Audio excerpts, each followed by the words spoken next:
If you work 13% longer hours, you make 40% more money. It's nonlinear. So you think, why is that? Well, imagine you had 10 employees and one of them works an extra 10%. It's not much. Well, how often is that person going to be promoted? Assuming you have a clue as a boss. It's like you're going to look at the 10 people and you're going to think, oh, that guy's always here like 45 minutes early. It's like, why don't we give him the promotion? Obviously, right? So these small edges that you can manage like that, work an extra 10% or extra 13%, have non-proportional payoffs. That's part of the Pareto distribution. So get your sleep cycle organized so you get up in the morning. Learn how to do it. No excuses. I'm too tired in the morning. I don't like mornings. Who cares? That's not relevant. It's like discipline yourself so you can manage it. Schedule your meals, because that's a good disciplinary routine. And then learn to use a calendar, like Google Calendar. Most of you, many of you out there, do not use a calendar. Okay, a calendar is not a prison, and it's not a tyrant. Not if you use it properly. A calendar keeps anxiety at bay.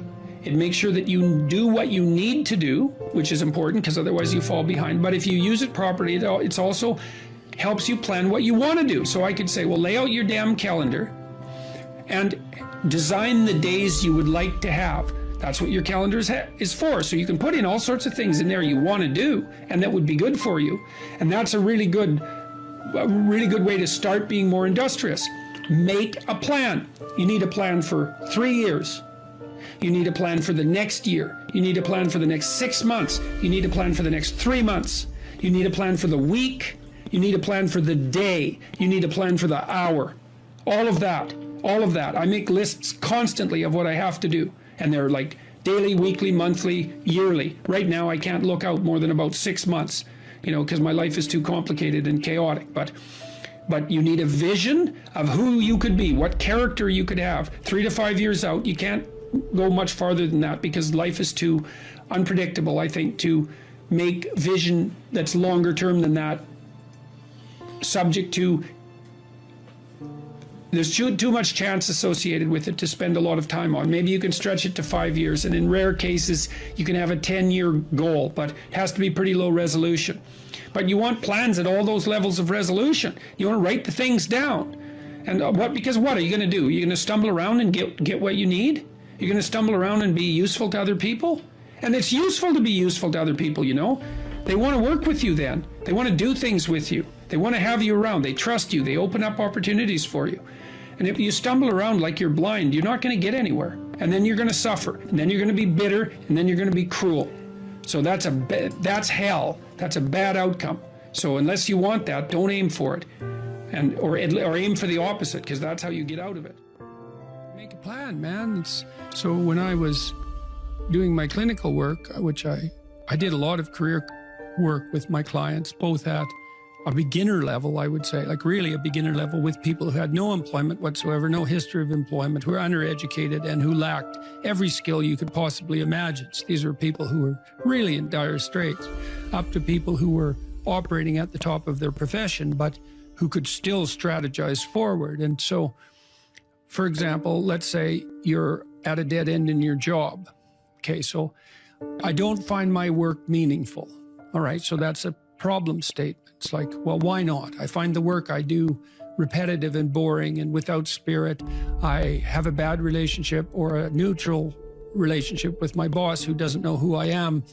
I have problems with coworkers. All of that needs to be differentiated, right, and analyzed in detail. So we might say, for example, let's say you believe that you're undervalued at work, and maybe you are. What you need to do is you have something to say, and we would have to figure out what it is that you have to say. But it would be some variant of, I'm bringing more value to the table than I'm being compensated for, and that's demoralizing me. And it's also not good for you being my boss, because if I'm actually more valuable than is being recognized, then the fact that you're not valuing me properly means that I will become demoralized, I won't work properly, and you won't get the best out of me. So it's bad for both of us. And if your boss is in principle not amenable to such a discussion, then what you should seriously consider doing is finding another job. Okay, so let's say we're going to set you up for this. Okay, this isn't like next week's enterprise, man. This is your life. So the first thing I would ask is, well, do you have your resume or CV in order? Well, I haven't typed it up for 3 years. Well, what do you think about bringing it up? Well, I'm pretty nervous about that because there's some holes in it, and I didn't do so well in college, and I'm kind of embarrassed about my resume. It's like, okay, bring it in. Let's go through it. Let's at least update it. Let's look where the holes are. Let's look at where the inadequacies are as far as you're concerned, right? This isn't my judgment, it's your judgment. Let's walk through those judgments and see if they're warranted, because maybe you're just too guilty and ashamed and self-conscious and anxious, and you're looking at your resume more critically than someone else would, and maybe there's some holes that you need to rectify. You were 2 courses away from your BA and you dropped out or something like that. Well, maybe we need 6 months to address that. And at least, even if you can't be fully educated, you could be taking some courses online. And so when you went to a new job interview and they said, what about this hole? You'd say, well, I came to terms with that 6 months ago, and in an effort to rectify it, I'm taking the following courses, and here's my plan for completion. That's a really good answer. And anyone with any sense who's interviewing will accept that as an indication that although you're not perfect, and who is, that you have a good plan and that you've thought it through. Like, that's the kind of answer that in all likelihood will cement your candidacy for the position. Okay, so now you're going to go to your boss. Well, you have to have your CV and your resume in order, and you have to be able to stand on it solidly, and which at least means that you're prepared to address the inadequacies in a credible, realistic, believable, and truthful manner. All right, now what you do is apply for like 10 jobs. You don't have to take them, but maybe you have to go to an interview or 2 or 3 or 4, and maybe there's a bunch of opportunities out there for you that you didn't even know about. And maybe someone offers you a job. And so now you can go to your boss and say, here's the situation I'm in here at work. Here's my evaluation of the problems in relationship to me. Here's what I could do for you if you gave me a 40% raise and the opportunity to progress, but I'd like to see a plan for that. And I've been looking for other opportunities before conducting this discussion, and I have some. If your boss treats you with contempt at that point and doesn't listen, then perhaps he or she is a little more narcissistic than might be optimal, and it's time to find a new job. But this isn't something you do trivially. And so when you're doubtful, say you're trapped, you ask yourself, well, why am I trapped? And that's a hard question, right? Because some of it's your own inadequacy, a lot of it. And all of the part of it that you can deal with is your own inadequacy. So even if it's unfair, even if you're hemmed in for any number of reasons, inappropriate, like ethnically predicated oppression, let's say, or maybe you're in a workplace that really is sexist in some fundamental sense. Well, that's not good. It's not just, it's not fair, it's not meritorious, all of those things. And maybe you shouldn't be there. But what you can do to begin with is every bloody thing you possibly can do to put yourself in the most virtuous and powerful negotiating position possible. And you have to think like a snake in some sense. To do that, you got to get the details right. You have to be prepared to bite, and you have to have your eyes on the prize, so to speak.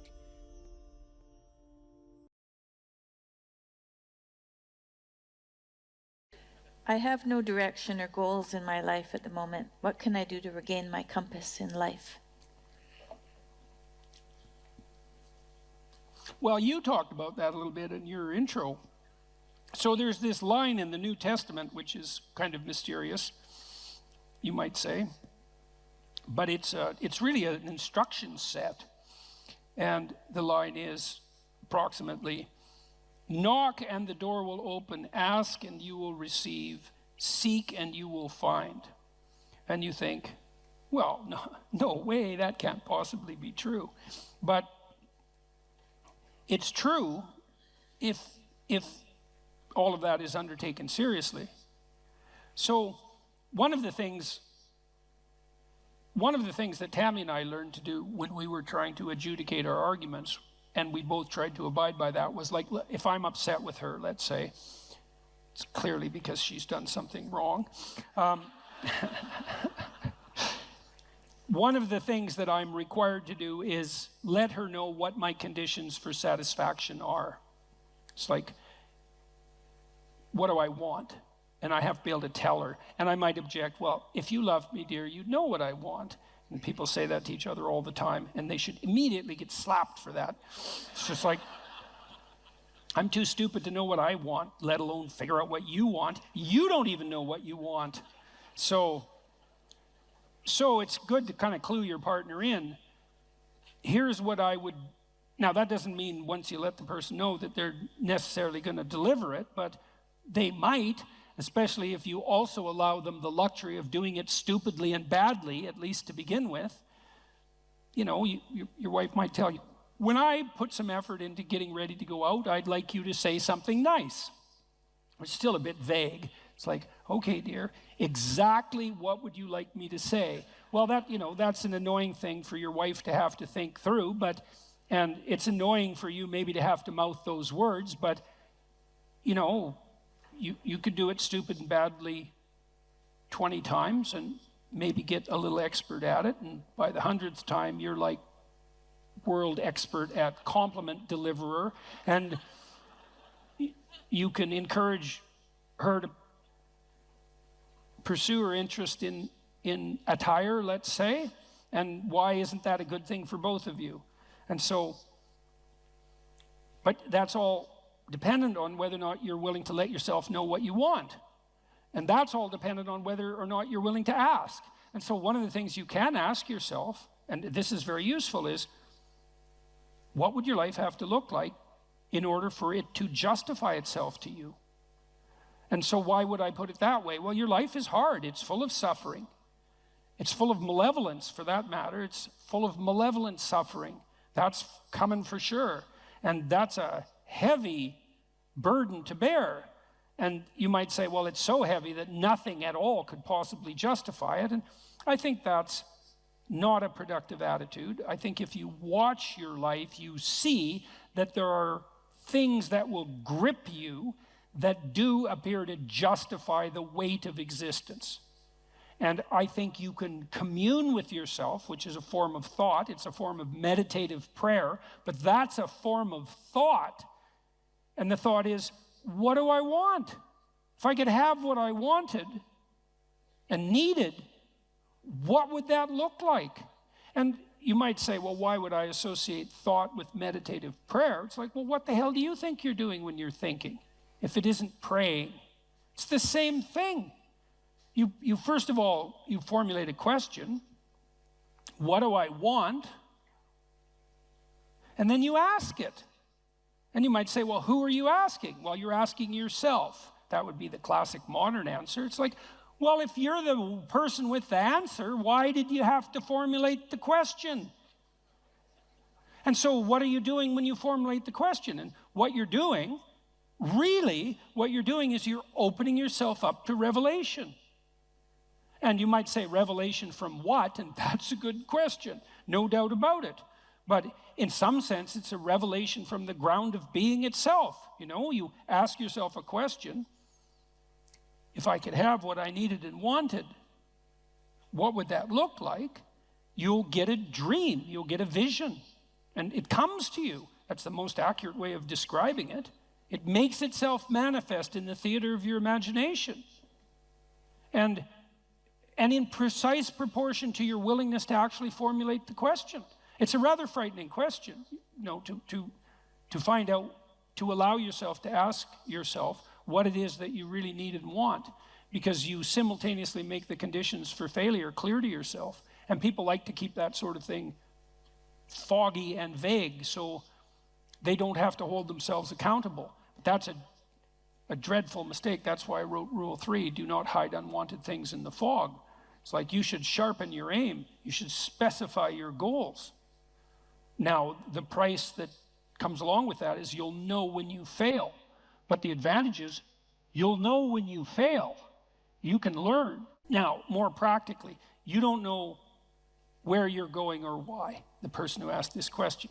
So let's decompose the problem a little bit. I don't know what to do with my life. Well, that's a pretty vague problem, because your life that's a big, complex, multidimensional thing, and the probability that you're going to be able to formulate an answer to the question, what's the meaning of my life, is pretty much zero. Because, well, what do you want, a one-sentence answer? Like, it's a one-sentence question. You think there's a one-sentence answer? That's not helpful. And so what I often did practically in my clinical practice, and this is useful to know, especially if you're a bit lost, is, well, where do people generally derive their sense of meaning? And it's not that complicated to figure that out. And this is also a conservative perspective in some sense. Well, most people need or want an intimate relationship and some family interaction. Maybe that's children, maybe it's with your parents or your siblings, but zero family interaction is generally not part of the optimized human condition. Most of us would like to have a friend or two. We need a job or a career to keep body and soul together, but also so that we're in harness and we can pull against a weight that in a noble and productive and generous manner. We perhaps need to be engaged in something creatively. We have to take care of ourselves mentally and physically. We should adopt some civic responsibility. We need to protect ourselves against major sources of hedonistic and impulsive temptation. There's 8 things. It's like, well, pursue one of them. Start there. You know, when I dealt with my clients who were depressed, unhappy, let's say, the first thing I would do with them is walk them through that analytic process. It's like, do you have anything in place in any of these domains? Sometimes I had people who were doing pretty good in all 8 areas and were still unhappy. Those people were depressed, technically, right? Because their lives were actually in pretty good order, but they were miserable. There was something wrong with them. They were ill in some way that was lowering their mood, destroying their positive emotion. Other people would be batting 0 on all 8 fronts. Like, they weren't depressed, they just had terrible lives.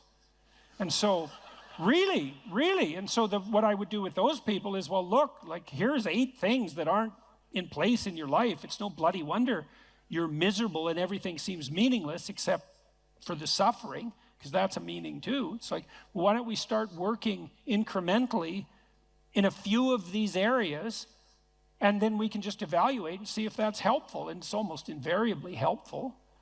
You know, and part of that is, well, specify. You ask yourself, well, what do I need that I don't have? Well, maybe I'd like to have a partner.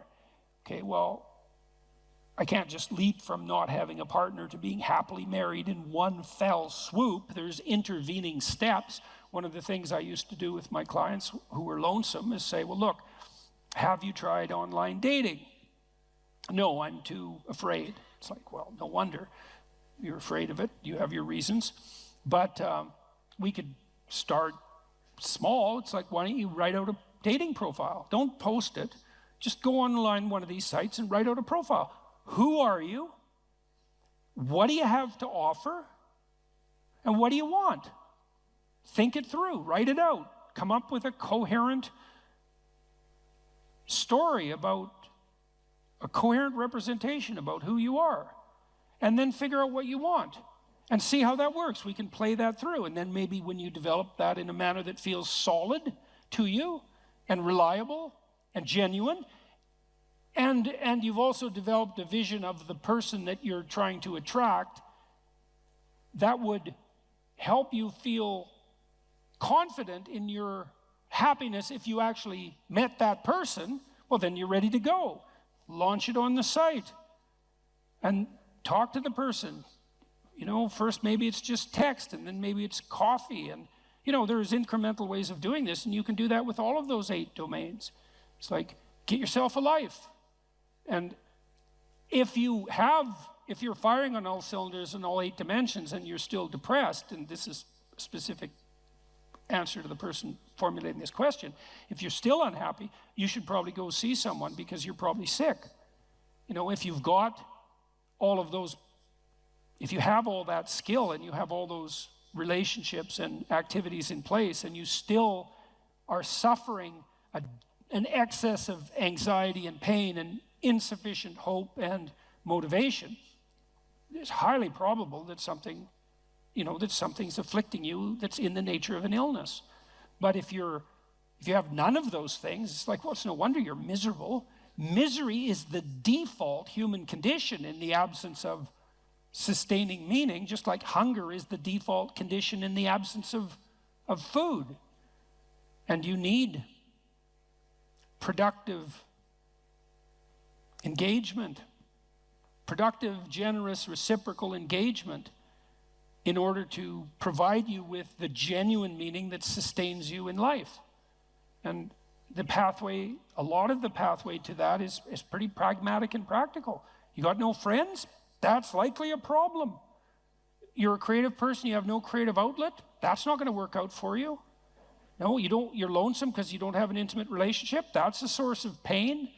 Those things have to be rectified, and you can do that incrementally, and that works. So that's a practical pathway to incremental improvement. And one of the things that's cool about that, because you might be thinking, oh my God, this is hopeless. I don't have any of those 8 things. I might as well just end it all tonight. It's like, and people certainly think that, and I'm not making light of it.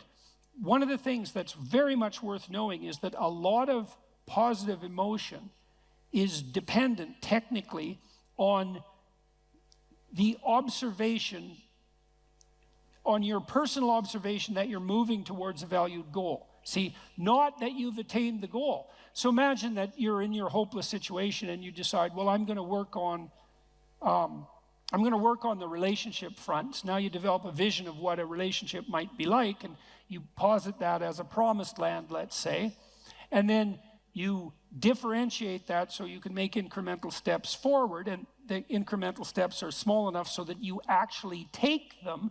As soon as you start to take them and you observe yourself moving forward in relationship to that goal, then first of all, you'll be stabilized on the anxiety front because now you have a purpose that's finite and defined. And second, you have positive emotion because you experience positive emotion in relationship to observing yourself move towards a valued goal. So right away, you don't have to attain the goal in order to be meaningfully engaged. You just have to be on the pathway forward. And so you can benefit from this almost immediately. And if you want to do something practical, I have a program online at selfauthoring.com called Future Authoring that helps people develop a vision on these 8 different dimensions, along these 8 different dimensions that I just outlined. And you could go and do that, do it badly, because you're not going to get it perfect anyways, and then get humble enough to make the incremental steps small enough so someone as useless as you might actually do them, and then away you go. And that works out. We used this program, for example, we had students in 3 universities, but I'll talk about one, vocational college in Canada. We had all the students who were going to this vocational college. We divided them into 2 groups. They either wrote for 90 minutes about what they had done in the last 2 weeks in their life, or they wrote for 90 minutes about their vision across these dimensions that I described. They didn't have any training, no warning, except that they knew they were going to participate in the study, and no one even reviewed what they wrote. And we dropped the dropout rate of those students by 50% in the first year. All they needed was a compelling vision, and that's what we all need. We all need a compelling vision. We're visionary creatures in the literal sense. We need a compelling vision, and one of the things our society does very badly is to encourage people, is to let people know that they are visionaries and to encourage them to develop for themselves a compelling vision. It's very sad that we don't do that, especially because if you do that with people, the results are spectacular and immediate. And one of the things that's been heart-rending, I would say, for both of us, going around the world talking to people, is people frequently stop me on the street and say, the story is in some sense archetypal. although the details vary in interesting ways. I wasn't in a very good place. I was suffering, and there's usually reasons for that. And then I listened to your lectures, which of course are predicated on the observations of brilliant clinicians and psychologists, and so the ideas aren't attributable to me. They're just great ideas. I listened to your lectures, and I started developing a vision and attempting to put my life together, and things are way better. It's like, what's so sad about it's very pleasing to hear that in one sense, because the upside of the story is the improvement, right? The movement away from the catastrophe. But the downside of the story is twofold. First of all, the catastrophe was there to begin with. And second, it didn't take much encouragement to fix it, which brings the question right up to the forefront. Why the hell wasn't that encouragement there to begin with? Why are so many people dying on the vine for lack of an encouraging word? Because it's definitely the case. That pertains to the mental health of young people. And it's in no small part because we do everything we can to punish the spirit out of young people. We especially do that with boys. But we're pretty good at, you can't do that to boys without doing it to girls too in the final analysis, because we're basically stuck with each other. So develop a compelling vision, and one that you're the one who judges whether or not it's compelling. You want to formulate a vision such that you apprehend the vision, you think, oh my God, if I could have that, life would be worth living. Well, yeah, that's what you want. And you might find that you're actually not that hard to satisfy. You know, that what would satisfy you, fill you with hope, stabilize you psychologically, is actually within your grasp. And certainly my experience on the clinical front was that was the case. One of the things I loved about being a clinician, I really loved this, was that generally my clients who were genuinely aiming up, because not all of them were, but most of them were, the ones who were genuinely aiming up made rapid progress. And it was extremely engaging and entertaining to work with them on that. You know, we'd set goals. I want to triple my salary in 3 years. That was fun. It's like, okay, that sounds like a war. How might you do that?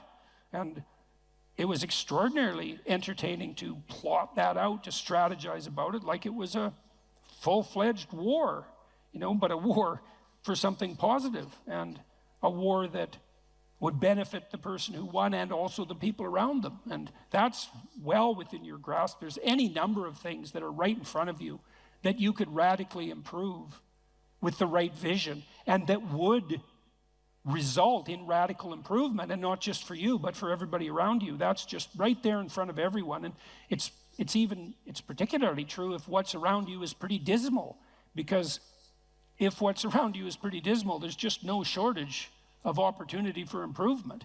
Might be difficult, but man, there's lots of possibilities sitting there as well.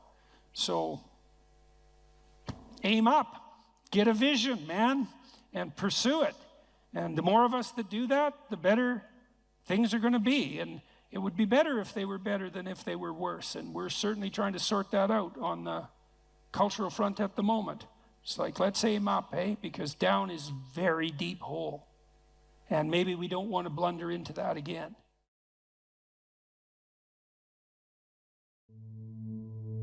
Most creative people fail at producing their creative product and monetizing it, right? So your default position, if you're a creative person, is you're going to fail. And that's because it's hard to come up with something new, and it's hard to present it to the market at the right time, and it's hard to market it.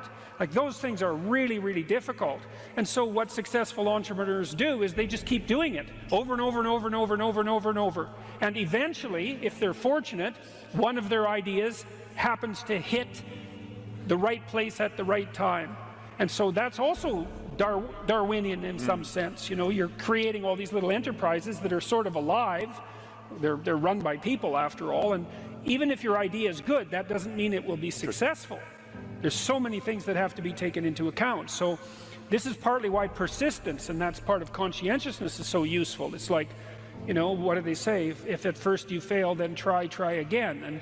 And that would probably mean try something different rather than the same thing. But persistence is helpful because it enables you to run many experiments. And you need to know that the baseline is failure. You know, it's important because otherwise you'll blame that on yourself. You know, and some of that's useful because there's probably some things that you could improve about yourself, but it's very difficult to go from 0 to 1, you know. If you're starting out as a salesperson, for example, the hardest sale is the first customer, and then, you know, they get easier with each additional customer. You got to know that there are differences in intelligence. It's really important. If you go into a job and you're not smart enough for that job, you're going to have one bloody miserable time. And you're going to make life wretched for the people around you because you won't be able to handle the position. But what you really want to do, as far as I can tell, if you want to maximize your chances for both success and let's say well-being, is you want to find a strata of occupation in which you would have an intelligence that would put you in the upper quartile. That's perfect. Then you're a big fish in a small pond. And you don't want to be the stupidest guy in the room. It's a bloody rough place to be. So, and you probably don't want to be the smartest guy in the room either, because what that probably means is you should be in a different room. If you want to be the best at what you're doing, bar none, then having an IQ of above 145 is a necessity, and maybe you're pushing 160 in some situations, and maybe that's making you one person in 10,000 or even one person in 100,000. And then also, to really be good at it, you probably have to be reasonably stress tolerant and also somewhat conscientious. There's nothing you can possibly do to become more deadly than to improve your facility with language. And the way you do that is by reading, especially great things, and by writing, and by thinking, and by speaking, for that matter. But how could that not be viewed as absolutely central to what education is about? You want to be inarticulate and stumble over everything that you try to think and communicate? Yeah. How are you going to get anywhere? You don't even know who you are under those circumstances. You're this massive feeling that's expressing itself, you know, maybe in violence because you can't find the words. And you stumble around and bump into things, and you're clunky and dull, and you're not witty. You don't sparkle. It's from the uphill climb that we derive our value, and I mean this technically. So almost all the positive emotion we feel, especially the emotion that fills us with enthusiasm, and that's experienced in relationship to a goal. And so in some sense, you want a goal that you can never attain. So you can always move closer to the goal that recedes as you move towards it. You think, well, that's frustrating. It's like Sisyphus pushing the rock uphill. But it's not, because as you pursue that goal, you put yourself together and your life does get better and richer and more abundant. And that's why the highest levels of virtue and goal are in some sense transcendent. You want them to be above everything you're doing so you can continually move towards something that's more sublime and better.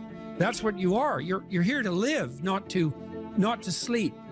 And the problem with the vision of Mai Tais on the beach is that, well, first of all, that's a vision of drug-induced unconsciousness. Second, it's only going to work for about a week. Third, you're going to be a laughingstock in a month and depressed and aimless and goalless. You want a horizon of ever expanding possibility. And so it does happen to people because they've staked their soul on the attainment of an instrumental goal. And it can be a pretty high order goal, but then you think, now I'm there, now what? Well, the answer can't be, well, I'm going to live in the lap of luxury and never have to leave the faith. What do you want to be, a giant infant with a gold bottle? You never have to do anything but lay in your back and suck. It's like, you see the problem with that as a conceptualization. It's no, you want to be like an active warrior moving uphill with your sword in hand. And that's dynamic, that's exciting. One of the rules, I think it's rule 4, is compare yourself to who you were yesterday and not to who someone else is today. And see, that's a game you can win. The possibility that you can make yourself slightly better on a continual basis is, I think that's something that's accessible to everyone. I think that's equivalent to leading a virtuous life. And there is something to be said for virtue and truth, you know, and that is one thing. Another thing that I've noticed about people who've been phenomenally successful is that they really do everything they can to live a truthful life. And you can get a bloody long ways by being honest. Lay a disciplinary structure on yourself. Get the chaos in in check. And then you can move towards a state that's freer, because it's discipline first. Like, look, if you're going to become a concert pianist, there's going to be several thousand hours of extraordinarily disciplined practice. That's the imposition of order on your potential, let's say. But what comes out of that is a much grander freedom. And so virtually every freedom that you have in life that's true freedom is purchased at the price of discipline. But it's not some casual self-help doctrine. It's that if you don't organize yourself properly, you'll pay for it, and in a big way, and so will the people around you. And I would say, start where you can start. You know, if something announces itself to you as in need of repair, that you could repair, then, hey, fix it. You fix 100 things like that, your life will be a lot different. Now, I often tell people too, fix the things you repeat every day, because people tend to think of those as trivial. You get up, you brush your teeth, you have your breakfast, you know, you have your routines that you go through every day. Well, those probably constitute 50% of your life. And people think, well, they're mundane, I don't need to pay attention to them. It's like, no, that's exactly wrong. The things you do every day, those are the most important things you do, hands down. People are afraid of the truth because often if you reveal it, it causes conflict in the moment. Telling the truth is definitely an adventure. Seeking for sure, but also telling. Another way of going about it is to just say what you think and see what happens. That's an adventure because you don't know what the outcome is going to be. So look, there's this old idea that it's necessary to have faith in the truth. And so here's a way of thinking about that. Someone asks you a question and you might think, well, here's the outcome I want, and so here's how I'm going to answer that question. So that's one way of approaching it. But another way of approaching it is, you ask me a question, I'm going to think about the answer, and I'm just going to tell you what I think. And it doesn't matter what the outcome is, because I'm willing to see what the outcome will be, predicated on the idea that there isn't a better outcome than the one that truth produces. Even if it's harsh and terrible in the short term, and sometimes it is, it's like there isn't a better way of doing it. Now, you might say, well, how do you know that? And the answer is, well, I don't know that. That's why it's an article of faith, because I believe, and I believe this deeply, the being that you produce as a consequence of telling the truth is good, by definition, even though it's harsh and often uncomfortable, because you get in trouble. One of the things that I've really learned recently, or learned to articulate better, is that there's a very tight relationship between aspiration and responsibility. The first question might be, do you need to aspire to something? And the answer is, well, yes, because you have to do something. If you just sit there, you'll die. You can't just sit there. You have to go act out in the world. Okay, so act towards what? Well, that's whatever your aspiration is. You have to have an aim. Okay, well, what should the aim be? Well, it should be something worth doing, let's say. Why do something that you don't feel is worth doing? What do you think's worth doing? Well, if you watch other people and you judge when they're doing something worthwhile, you usually judge them positively if you see that they're taking responsibility, at least for themselves. What, do you want to be completely useless so other people have to take care of you? That's pretty pathetic. And maybe you could get your act together so you're taking care of yourself and your family. And maybe you could even do better than that and take care of yourself and your family and your community. Well, good for you. That's responsibility, and that's an aim. Well, here's one of the things that's cool about that, is that your life doesn't have meaning without aspiration or an aim. Okay, so you need a hierarchy of values. There's got to be something at the top. It's got to be something important. If you don't have that, your life doesn't have any meaning. So if you criticize the hierarchy, or even the idea of hierarchy, you destroy the idea of aspiration. And then people have nothing. Well, that's not helpful. People are built for a struggle and they're built for a weight, and you want to take on a heavy burden voluntarily. See if you can put yourself together. See what you can do out in the world while you're waiting to die. It's an all-in game. It better be worthwhile.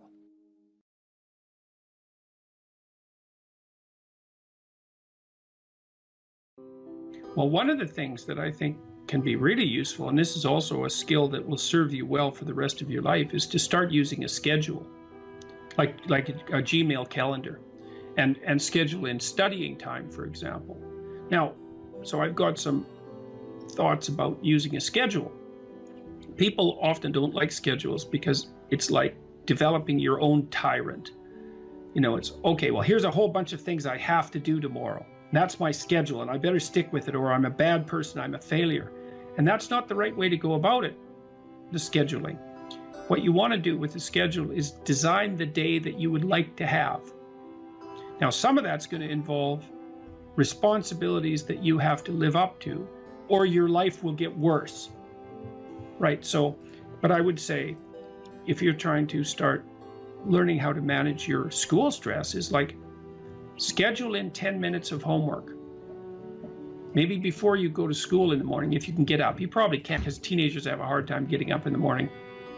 But start with 10 minutes. See if you can train yourself to sit down for 10 minutes after dinner, some regular time, and do 10 minutes of homework. And that's it. Put that in there as a goal. And then maybe if you've done your 10 minutes of homework, you can schedule in, I don't know, 15 minutes of playing a video game if you want, some sort of reward. But start figuring out how to organize your day so that you get to do the things that you want to do, and you do some of the things that you have to do in a manner that you think you could actually do, in a manner that would be sustainable across time. And that, like, the part of your brain that makes you anxious is really unhappy if you don't have a plan. And so one of the fastest ways to start to deal with too much negative emotion, too much stress-related negative emotion, is to make a plan and to make it concrete. And so I would say, and a schedule is an unbelievably useful way of doing that. And you think, in my mind, in your mind, why am I filling out this calendar for the week? And so I know what I'm doing so that I'm not anxious, so that I'm doing things I want to do so I have something to look forward to, and so that I'm doing things that I have to do so that my life doesn't go spiral downhill and make me more miserable and resentful and bitter. And so you can start to use a schedule as your friend, and like that'll take a year of practice to get good at. So if it doesn't work well in the first week, don't give up. Just keep doing it until you get yourself disciplined and they are able to stick more and more to your plans. And that will help you so much in your life, you just can't believe it. So what you want to do is chop up that overwhelming infinity into a set of manageable tasks. And you want to think, well, some of those tasks might be like, well, maybe you could put some order into your room. Or maybe you could make your room a little bit more beautiful. Or maybe you could think of one thing around the house that you could do that would actually be helpful. And you're doing that to improve your life. That's the point. You're not doing it because someone's shaking a stick at you and telling you that this is what you have to do if you're going to be a good person. That's not the point. And you also, with your schedule, you think, well, I'm going to design this schedule for someone I like. And that person that I'm designing the schedule for that I like is going to be me. And so it isn't the schedule of a slave master to a slave. It's a negotiated schedule that you arrange with yourself so that you can have a decent life. But it's a very powerful tool to have a calendar at your disposal. And if you can learn to use that young, just put a few things in it. Put in your classes, put in a few assignments, put in some things that you might want to do. Just start stupidly and badly, and you'll get good at it and assume you'll get good at it over about a year, and that'll change your life. Like if you learn to listen to people, if you decide that you're not going to say things that you know to be untrue, and if you learn how to schedule your time, your life will change for the better so much that you won't believe it, and that will keep happening more and more and more and more as you get older. So it's a great thing to start practicing if you could start practicing that when you're a teenager, and you get that under control by the time you're 18, you'll be absolutely deadly. You'll be so far ahead of other people who don't do any of that you won't believe it, and you'll just continue to accrue benefits as a consequence.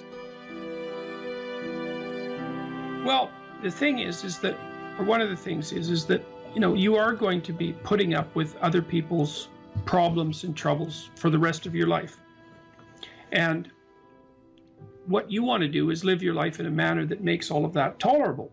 And so I would say, with the scheduling and with the attempt to speak honestly, and with the development of goals that are valuable to you, you're going to be occupied enough with your own life and see enough of the quality of that life so that you'll be able to tolerate a fair bit of noise and stress coming at you from other directions.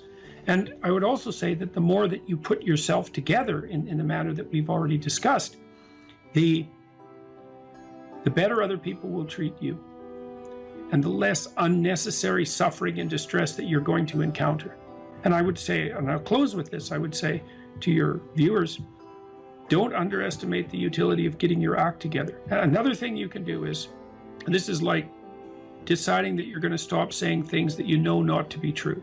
The other thing is you could decide to stop doing things that you notice make you weak. And it's a game that you're playing with yourself. It's like you're out with your friends, you do something maybe because you think it'll make you popular, and you notice that that makes you feel kind of subordinate and weak, and think, aha, I shouldn't do that again. I don't know exactly what it is that I did wrong, but it made me feel weak. It made me feel like I was coming apart at the seams. It's not the thing I should repeat. So you try to do things that make you stronger. You try to say things that make your speech more true and accurate. You try to aim at things that you think are worth attaining, and you get yourself disciplined and in order, and that will do. There's nothing else you can do in your life that will be of more benefit to you and to other people simultaneously. And if you could start that when you're a kid, man, I tell you, you'll be so far ahead. You'll be so far ahead by the time you're 18 or 19 that it'll be like you're in a different universe.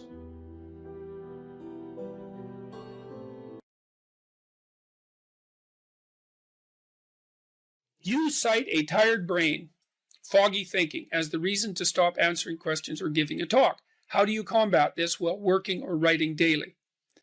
Well, I eat a big breakfast relatively soon on waking. That really helps. If any of you out there are anxious, and many of you no doubt are, there'll be a large number of you who are anxious and don't eat breakfast. There'll be a whole bunch of you out there who think, well, I don't eat breakfast. It isn't necessary. It's like, that's wrong. It's necessary.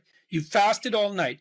If you load yourself cognitively or physiologically in the morning, your brain, stressed, will encourage your body to produce insulin. It will take all the blood sugar out of your blood, and then you're done for the day. And then you'll be anxious. And a lot of the rest of you too, you'll find if you're anxious, try this. It's really, really interesting experiment. The next time you're anxious, go eat something. Eat some protein and fat would be best. You could have cheese and crackers. I'm not a big fan of carbohydrates, but whatever. Eat whatever you're willing to eat, but make it solid. Don't eat a peanut butter, or don't eat a chocolate bar or something sweet. Eat something substantial, a piece of meat, a piece of cheese, some peanut butter, something like that. And then wait 10 minutes and see if you're less anxious. And try that for like 2 weeks. Every time you get anxious, eat something. Because then you can find out if your anxiety is linked to low blood sugar. And it's very likely that it is, especially if you also get irritable and foggy in your thinking. And the best way to treat that, as far as I've been able to tell, and there's a decent literature on this, is to make sure that you eat a big breakfast. And you might say, well, I'm not hungry in the morning. It's like, who the hell cares if you're hungry? I didn't say enjoy your breakfast. I said eat it. That's not the same thing. You know, there's lots of things that you need to do that you don't enjoy to begin with. You'll get hungry in 6 months, and then you'll start to enjoy it. So that's a massive difference. I take small naps quite frequently. If I'm wiped out, I'll go have a nap for 10 minutes or 15 minutes. And then that helps quite a lot. I try to wake up on a fairly regular schedule. That's another thing I would really recommend for people whose lives are in disarray and who are anxious. Try to fix your wake time. Going when you sleep, that's not so important. So you can still, stay up late and have fun and all that. But getting up in the morning is really helpful. So, and you also have to figure out how much you can work or write. I can't write for more than about my sustainable maximum for writing is 3 hours a day. And if I push it past that, then, especially if I'm editing, I make mistakes when I'm editing, so that's counterproductive, and I can't sustain it across time. And so I don't really think you can do more than about 3 hours of extremely intense intellectual work a day. Although if you have a nap, you can stretch that, but I think at least I end up paying for it across time. So nap, make sure you eat, and make sure that you get enough sleep. So that's how I combat it and try to make myself hyper efficient. If you don't know who you should be, pick something. Pick something. Pick something that would be an accomplishment. Even do it somewhat arbitrarily, because maybe you have too many choices, you don't know what you're interested in. Start somewhere, aim at something, do it. Maybe it's a 6-month certificate at something. Maybe it's an online course. Whatever. Pick something. Work hard at it. See what happens. What'll happen is, you'll get more disciplined as a consequence of the work, and so that'll make you a somewhat different person. But also, as you work on it, you'll figure out in more detail why it's for you or why it's not. And then when you make the next decision, you'll be more informed. That's how a self-correcting cybernetic system works, essentially. You establish an aim and you move towards it. As you move towards it, you gather information. That may shift your aim, but you have to move towards the aim. So in essence, even if you don't accomplish what you set out to do, that the lessons along the way, that is the higher lesson at some level. Yes, well, and you, let's say you should try to accomplish it, but I say, let's say, well, you get halfway through it and you think, I really know this isn't for me. Then you might say, well, how do you know you're not just copping out? Yeah. And I would say, well, you can set up a check against that by swearing when you start something that you won't switch it except for something more difficult. And then, because, you know, everybody has that tendency to rationalize their procrastination, and that's a good way of protecting yourself against that. It's like, I can quit this, but I have to have a better plan that's more difficult, and I can jump into that. And this is also associated with something like the necessary minimum of respect for tradition. If you pick a goal, it'll be a goal that's a social institution of some sort, virtually, with virtual certainty, because it has to be valuable to other people to be valuable, generally speaking. You don't want to be so cynical that you stop yourself from pursuing anything because nothing's worthwhile. That's not helpful. And everyone knows that. And you might say, well, I can't get out of that cynicism. And I would say, well, jumping out of the cynicism may be very difficult. Try just doing something local. Just pick something. You know, if you don't have a relationship, make a dating profile. You don't even have to put it online. But at least you have the profile. You're taking a step in that direction.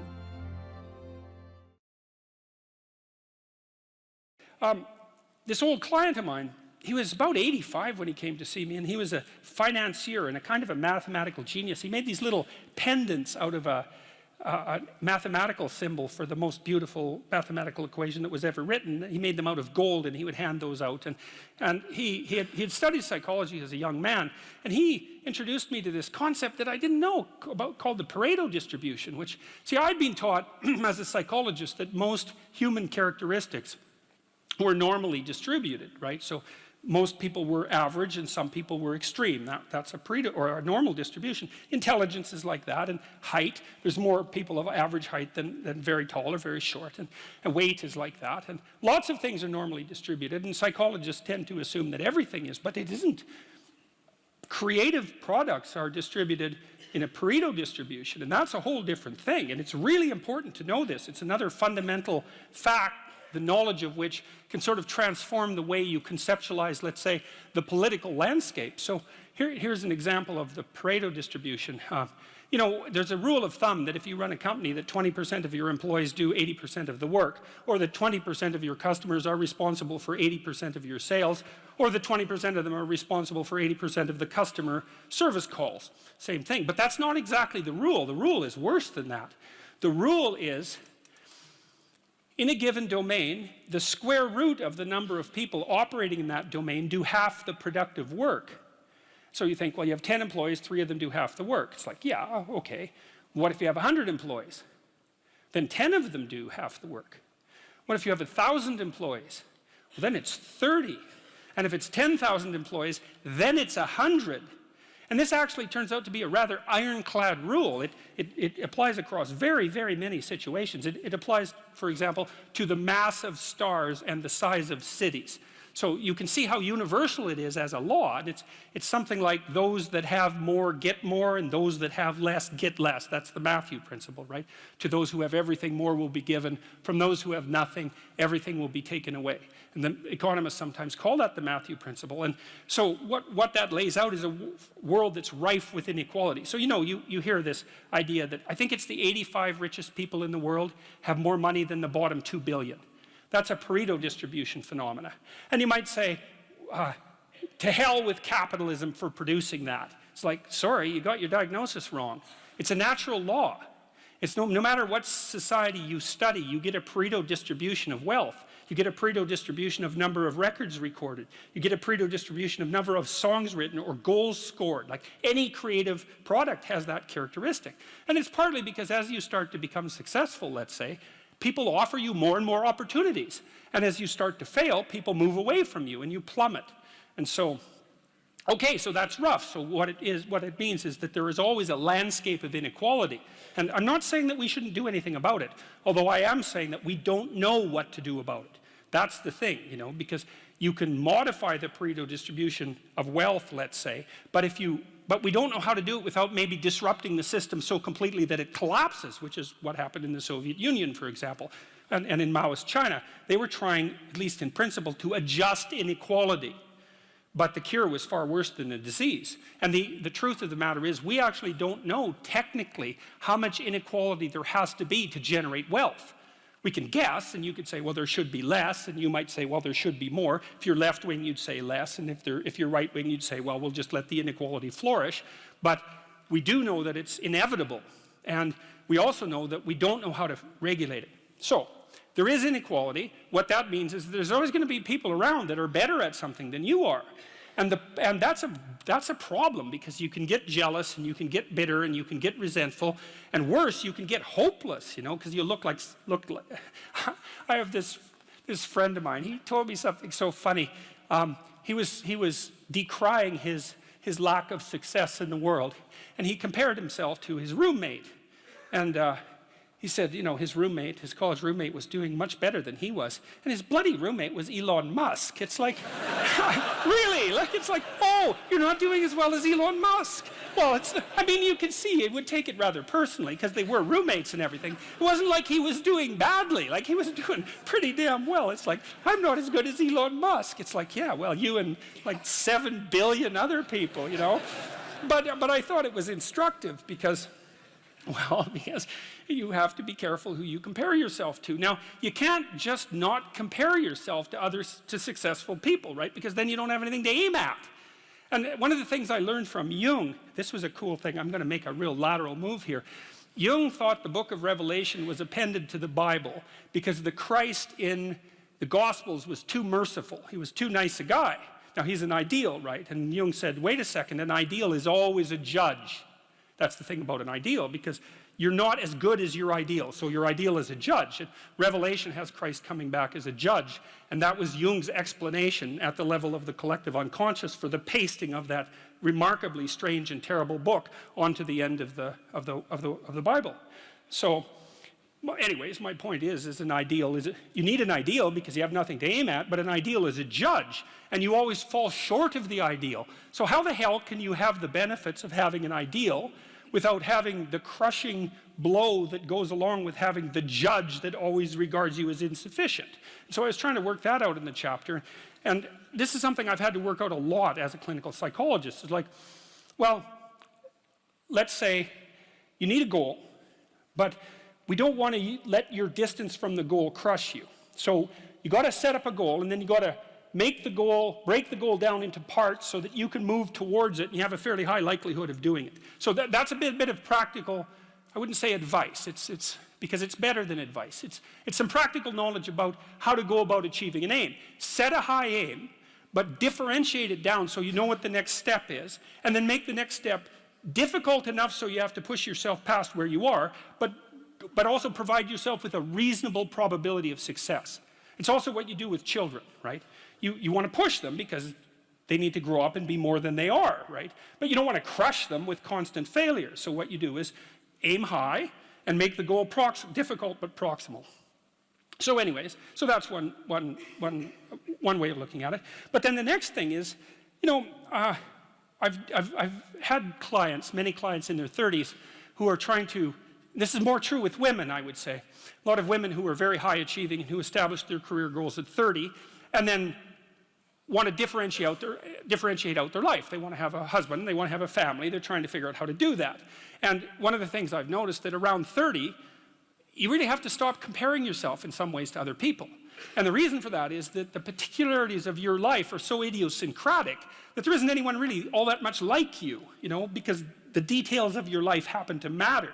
And so maybe you compare yourself to some rock star or something like that, and you know, the person's rich and famous and glamorous and all that, but you know, they're alcoholic and they use too much cocaine and they've had 3 divorces, and it's like, how the hell do you make sense out of that? Is that someone that you should judge yourself harshly against or not? The answer is you don't know, because you don't know all the details of their lives. And who do you know that you can compare yourself to? That's easy. You. Yesterday. So here's a good goal. It's something like, well, aim high. And I really mean that. It's like, and we'll talk about that a little bit too. Aim high, but use as your control yourself. It's like, so your goal is to make today some tiny increment better than yesterday. And you can use better, you can define better yourself. This doesn't have to be some imposition of external morality. You know where you're weak and insufficient, where you could improve. You think, okay, well, this is what I'm like yesterday.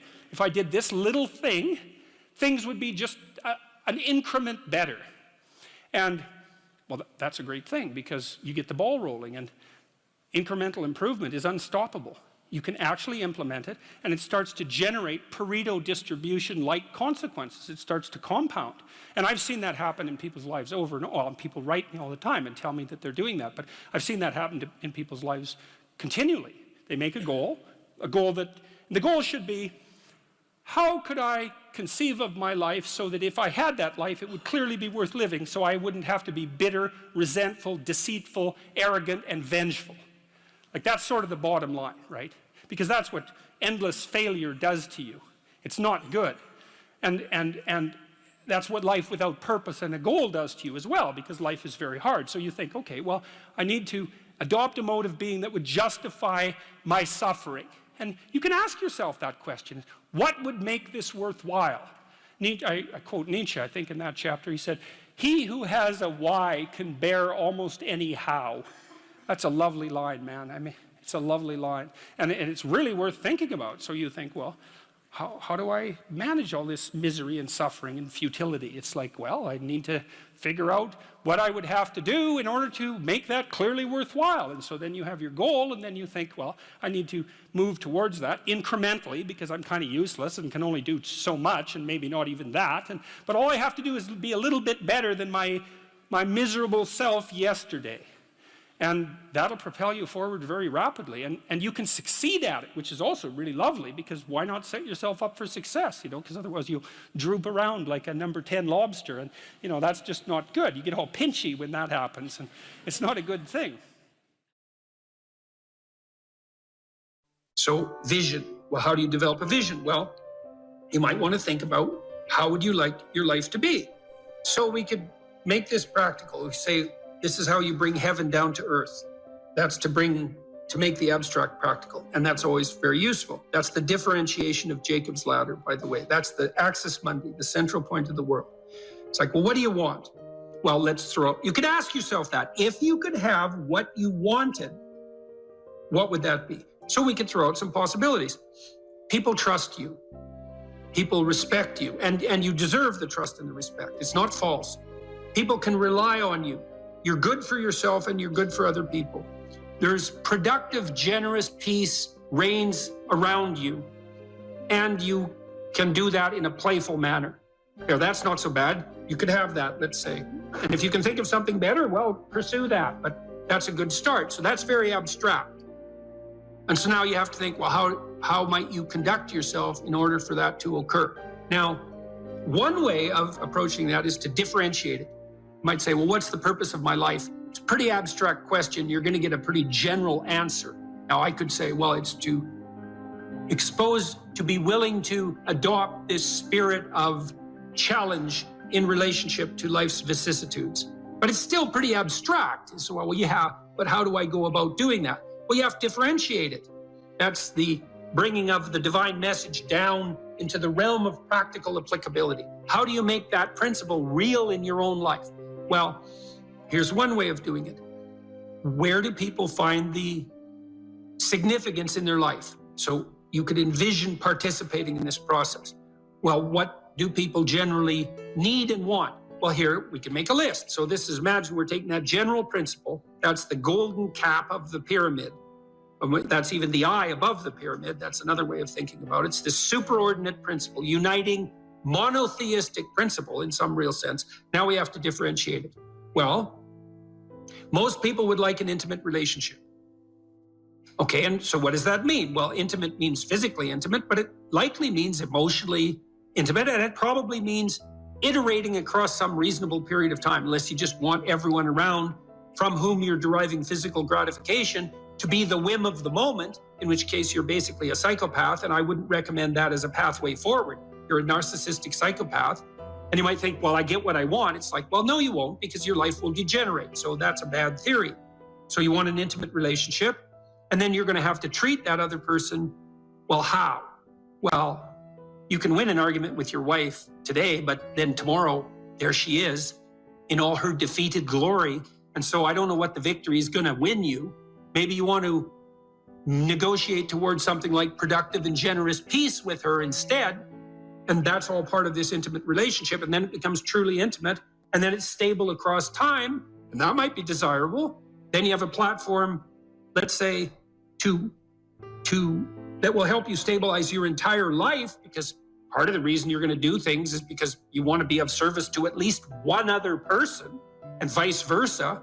Because if it's just for yourself, that's pretty damn dismal and immature and pointless and futile. And it doesn't work anyways. So you've got at least someone else you can serve in this mutually sustaining manner. So most people want an intimate relationship. You know, and they'll settle for second-rate derivations thereof, but still what they want. Fine. Probably want something approximating a family, and even if you're not going to have kids, and I think that's a very bad idea, by the way, not to have kids. Well, you have your parents and your siblings, and if you don't have them, you have your extended family. You might want to stabilize and fortify your relationships with them, because why not? No, why not make peace with your father and your mother and your siblings if you can? And then you get to practice making peace, and then you have a family. That seems okay. And then you probably want some friends, so you could have a vision for your friendships. And what sort of people do you want around you? Well, I can tell you at a minimum, you want people you can tell bad news to, who are on your side during the times of bad news, who don't engage in competitive martyrdom with you. And you want people you can tell good news to, because they'll celebrate what you have to celebrate, and then you can do that mutually. And you want people to exchange your thoughts with, and you want people to play with. And you probably want that to iterate across time, because then you get to know each other and you can foster each other's development in a more profound manner then. And so you're going to be pretty miserable and not very sane without friends. So probably some friends aren't a bad idea. How about a job or a career? Well, why? Because the fundamental state of human being is one of deprivation, and you have to work to address that. So you have to work. And it could be a job, which is something you have to do because you're paid, but hopefully there's some vocational element to that, that you can find some deep intrinsic meaning in your work. And you can certainly do that if you're working with your hands. You can find a sustaining meaning in the responsibility you take in relationship to your job and your career. And then I would say also, if you're good at it, so you're skilled at what you do, plus you're a good team player, I don't care where you're working, it could become a real center of the world for you. You know, when I was a kid, 14, 15, 16, I worked in restaurants for years, and I really liked that. And that's a very complicated thing to do, to work in a restaurant. I was just a dishwasher and then a cook. As I moved up the ladder, let's say, and I learned to cook and I learned to clean and I learned to be hospitable and I learned to work in a complex, dynamic environment, because a restaurant is exactly that. And, you know, I got along with the people I worked with, and I came to work on time and I did my bloody job and I tried to do it right. And so most of the people who were my superiors, so to speak, were happy with me. They wanted me to be there and I wanted to be there. You know, it was still a pain when I was a kid sometimes to have to go to work when my friends were out, you know, drinking beer at the local river. And I might have wanted to do that instead. But fundamentally, immersing myself in that environment was positive in every sort of way and made me more responsible and mature. And I enjoyed it a lot. Many of the best memories I have from my adolescence in particular are the times I spent working in the restaurants that I worked in. And you can do that in a masterful manner. You know, there are great restaurants where you walk in and everything's perfect. It's so hospitable. Everyone is treating everyone else extremely well. The food is of immense quality. Like, that's a paradisal place. and you can work to make that. I don't care where you're working, you can work to make that happen. You can treat the people around you right. You can treat your customers right. You can shed your bitterness and your resentment. You can take on the lowly status of your beginner job as if it's also a field of unlimited opportunity, which it is if you can get your head around it. And then that can be part of the vision of your life. And then you can think about that job or career as something that unfolds and develops across time too. And if you make a commitment where you are locally, I don't care where it is, your opportunities are just going to multiply like mad. You know, so like if you're a short order cook at a restaurant, you have a single shift and you're a really good cook, you'll find pretty soon that the restaurant is much busier when you're cooking and that people are pretty damn happy to be there. And you'll get a reputation with your boss. If he or she has any sense and any greed of the proper sort whatsoever, they're going to recognize you. And then, you know, maybe you move from that restaurant to a restaurant with more possibility, or at least somewhere else with more possibility. And you can do that. I don't care where you are. If you have the opportunity to have a job and you're not working with people who are entirely tyrannical and pathological, if you make the right sacrifices in that position and you have the proper vision, which isn't based on resentment. Oh, why do I have to do this stupid job? It's like, well, it's going to be a stupid job if that's the attitude you have towards it. Instead, if you try to foster all the interpersonal relationships you have in that environment, you'll find that there's an infinite amount of possibility right there in front of you, like there always is. And so, what else? Well, how about some education? You know, you're probably not as informed as you might be, and probably something interests you. It's like, well, why don't you delve into that a bit more and make something more of yourself? Educate yourself to the limits of your intelligence and make a plan for that. And you can do that formally, or you can do it informally. You can do it by reading. There's many great books, and they're not expensive. In fact, the greater the book, the less it costs, weirdly enough. And so you can just do that. You can make a plan. I want to read a book a month, or a book every 6 months, or a book a day. I don't care. Or I want to listen to a podcast a week, or something like that. It's like, expand yourself a bit. Have a plan to be educated. What else? What should you do with your time outside of work? Well, play a good game, right? Maybe you want to do something creative. If you're high in openness, that's probably what you want to do.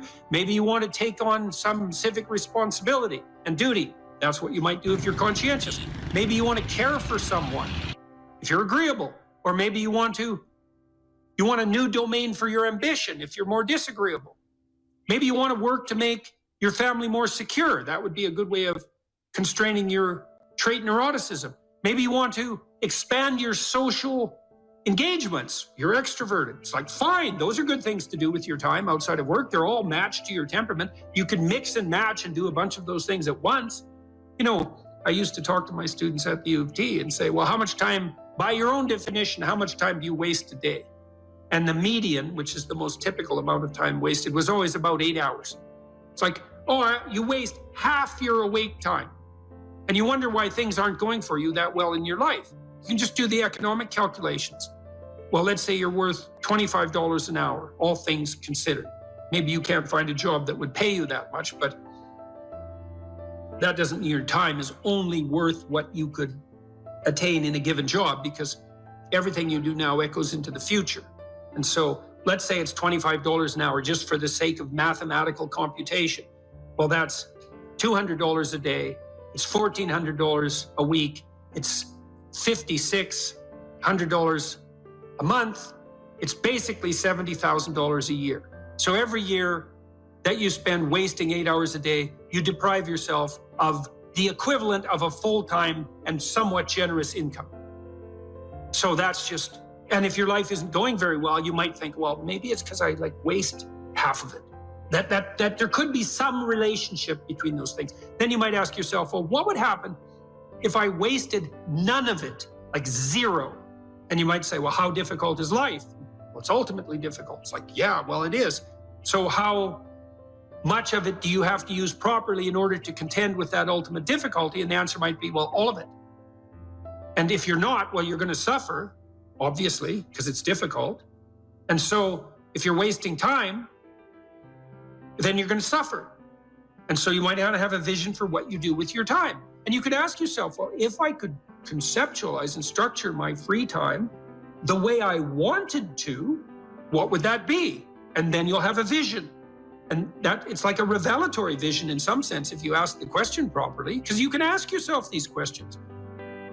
You can ask yourself them in the micro domain. Let's say you come home from work every day to your waiting wife and children, just to take a stereotyped example.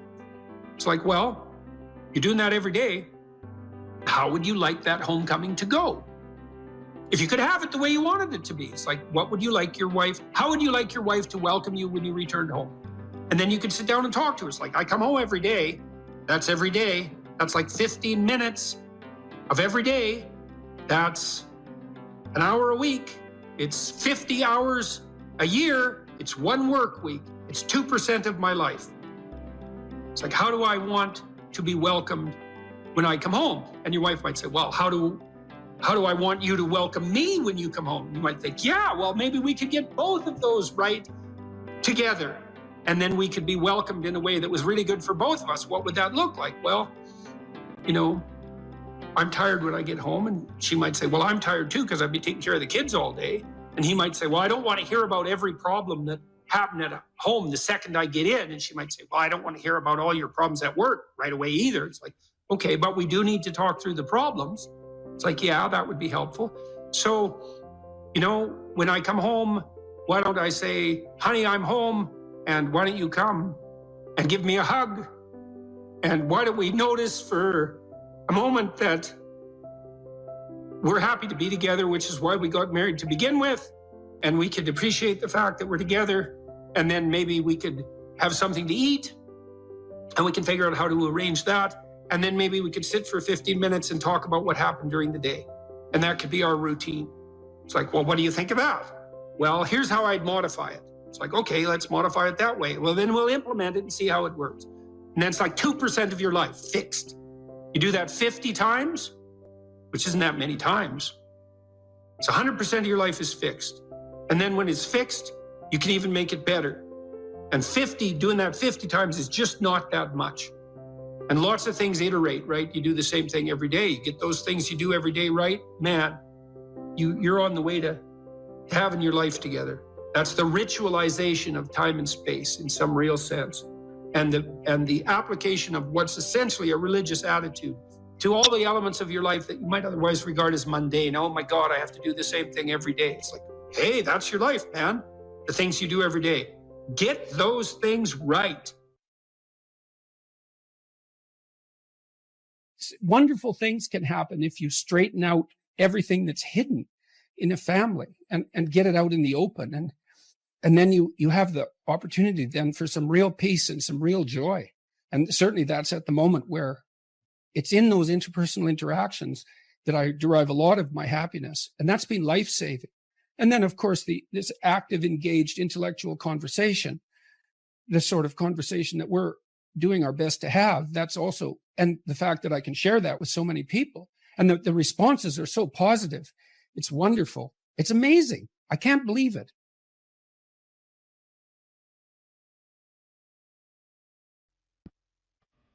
I got together with the woman who was going to become my wife, Tammy. I mean, I've known her since we were 8, and she was a friend of mine when I was a kid. And so we've known each other forever. But we got together seriously when we were in our late 20s. And she was really ready to have a family, like now. And I didn't have a permanent job at that point, although my prospects were good, which was part of the reason she married me. But she wanted to start. And I thought, okay, so I didn't really want to do that. And I thought, okay, what's your problem, Jordan? What is it that you're worried about? And I thought, well, there's an economic issue. That's not really serious. I'll get a job and she'll come along wherever I go if I have that job. So that's not an issue. It's like, so what then? Well, babies. What the hell do I know about babies? Nothing. I can't take care of a baby. I don't know how to do that. So I said to her, well, the reason I seem to be objecting is because I'm kind of doubtful about the infant stage. Like toddlers, I know what to do with them. I can play with kids. But when they're under a year, they're like a foreign object to me in many ways. I don't know what to do. And so that worries me. And so I'll tell you what, if you'll take primary care for the infant, I'll take care of you and the infant. And how would that be? And I think that's the right role. I really do believe that. And you might think, well, that's sexist. It's like, well, no, not necessarily. How are you so sure that that first year as a mother isn't one of the great parts of the fundamental adventure of being female? Like, so don't give me any crap about that being sexist. That's just, I don't think so. You know, and so what I would do is watch my wife, and if she got tired, spell her off. And I did what I could to take care of the infant, but I knew that, you know, she would take care of that while I stumbled around trying to learn how. And she did that. And that worked fine. And then, you know, as the kids got older, I took more and more responsibility for them. And when my daughter was about 2.5, I think that's right, 1.5, we had our second child. And then I took care of Michaela, the older child, quite a lot after that, because Tammy, of course, was busy, especially that first year with the infant, with Julian. But that worked well. That was a good division of labor as far as I was concerned. And also my wife was very happy about that because she loved to take care of infants. And that's characteristic of a lot of women, you know, and even those that don't admit it. And it's too bad they don't admit it because, what, there's something wrong with that? Is there some? I saw this tweet the other day about this grandmother, mother of a, you know, a mature daughter, and the daughter had announced that she was never going to have kids, and her mother said, "Oh, I think that's just great. You know, you're gonna just live for you, and that's just wonderful. And I'm glad you can be so independent." And I thought, how could you possibly say something that stupid to your daughter? It's like, you don't want grandchildren, and you're so sure that she's just not ideologically addled about the fundamental realities and beauties and depth of life. It's like, how many things do? We have a career if we're lucky, or a job if we don't. If we're not, we have an intimate relationship, we have a family. That's life, man. You miss one of those, it's, well, you can do it, but it's a big deal not to do that.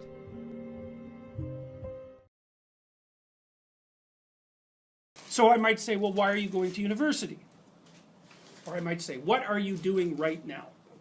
And then the answer would be, well, I'm sitting in class. And then the question would be, well, why are you sitting in class? And the answer to that would be, well, because I want to take this course. And why? Well, it's because I want to get my degree. So why? Well, because I want to be prepared for a career and a productive and high quality life when I get out. Well, why? Well, you know, you can keep saying why pretty much indefinitely, and as you answer, you go farther and farther out in time scales. Now, it's a tricky thing, because one of the things I might tell you, this is a very complex cognitive problem, is, well, where should you stop? So, for example, I could say to you, do you want $100 an hour, or do you want 50,000 years in 75 years? You're going to think, well, I'll probably take the $100 now. Well, how about 200 years? It's like, well, I'm not going to be there. I'll take the $100 now. Well, so obviously thinking out 200 years is not that helpful. Now, you might think, well, no, you should calculate the effects of your actions on the vastest time span possible, and include the largest number of people, if you're really going to equilibrate it. But the problem is you can't do the computations, because you get this thing called combinatorial explosion happening, which is that it's like a chessboard. You make one move, okay, fine. But then you could make 4, and then with each of those you could make 4 more, and then with each of those you could make 4 more, and soon, if you're looking 20 moves ahead, it's like there's so many moves that the other person could possibly make that looking that far ahead is pointless. You can't do the computations. And so we don't know how far you should look into the future. It depends on how stable your environment is. But 1 month seems okay. A year, yeah. 3 to 5 years, that's what I'll have you do when you do the future authoring program. 20 years? Probably not. And the reason for that is the margin of error in your prediction grows so large that your prediction isn't worth anything. And you can really see how that's the case now, because, like, what's it going to be like in 20 years? When I was a kid, I used to read science fiction. It was like plausible accounts of the potential future. It's like, now? Who knows? Anything could happen. Anything could happen. You know, you could be 3/4 robot in 20 years. You could have a lifespan of 10,000 years. I mean, we just do not know. We could be living in caves again with everything in ruins. We don't have a clue what's going to happen. So 20-year span, I would say, you know, get friendly with computers. So 20-year span's too long. So, okay, anyways, what I'm pointing out is that you have to calculate what you're doing across multiple spans of time, and in that combination, in combination with many, many people. And that makes things very complex, but that's how you're building the structures that you live within. If you're hungry, it's not a deterministic drive. It's a subpersonality that has a goal, and then it has a bunch of action patterns that are going to work in reference to that goal. It has a bunch of perceptions that suit that goal, and it organizes your emotional responses around that goal. And so to think about it as a personality is it's a much more intelligent way to look at it. One other thing about Skinner's rats, Skinner could get rats to do almost everything, and he would reward them with food. And so he had a simple rat model, but his rats were starved down to 75% of their normal body weight. So not only were they not social, gregarious rats like rats are, because they were isolated, they were genetically altered from wild rats, but they also weren't as complex as a real rat because they were starving.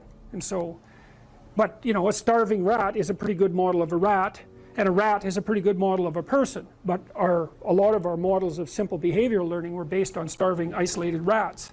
So, anyways, how to think about motivation? We'll think about it from the hypothalamic perspective. So we could say one thing that motivation does is set goals. And we could say that emotions track progress towards goals. And I'm going to use that schema even though it's not exactly right. So you say, well, motivation determines where you're going to aim. So if you're hungry, you're going to aim at something to eat.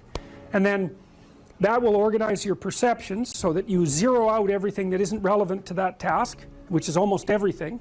You concentrate on those few things that are going to facilitate your movement forward. When you encounter those things, that produces positive emotion.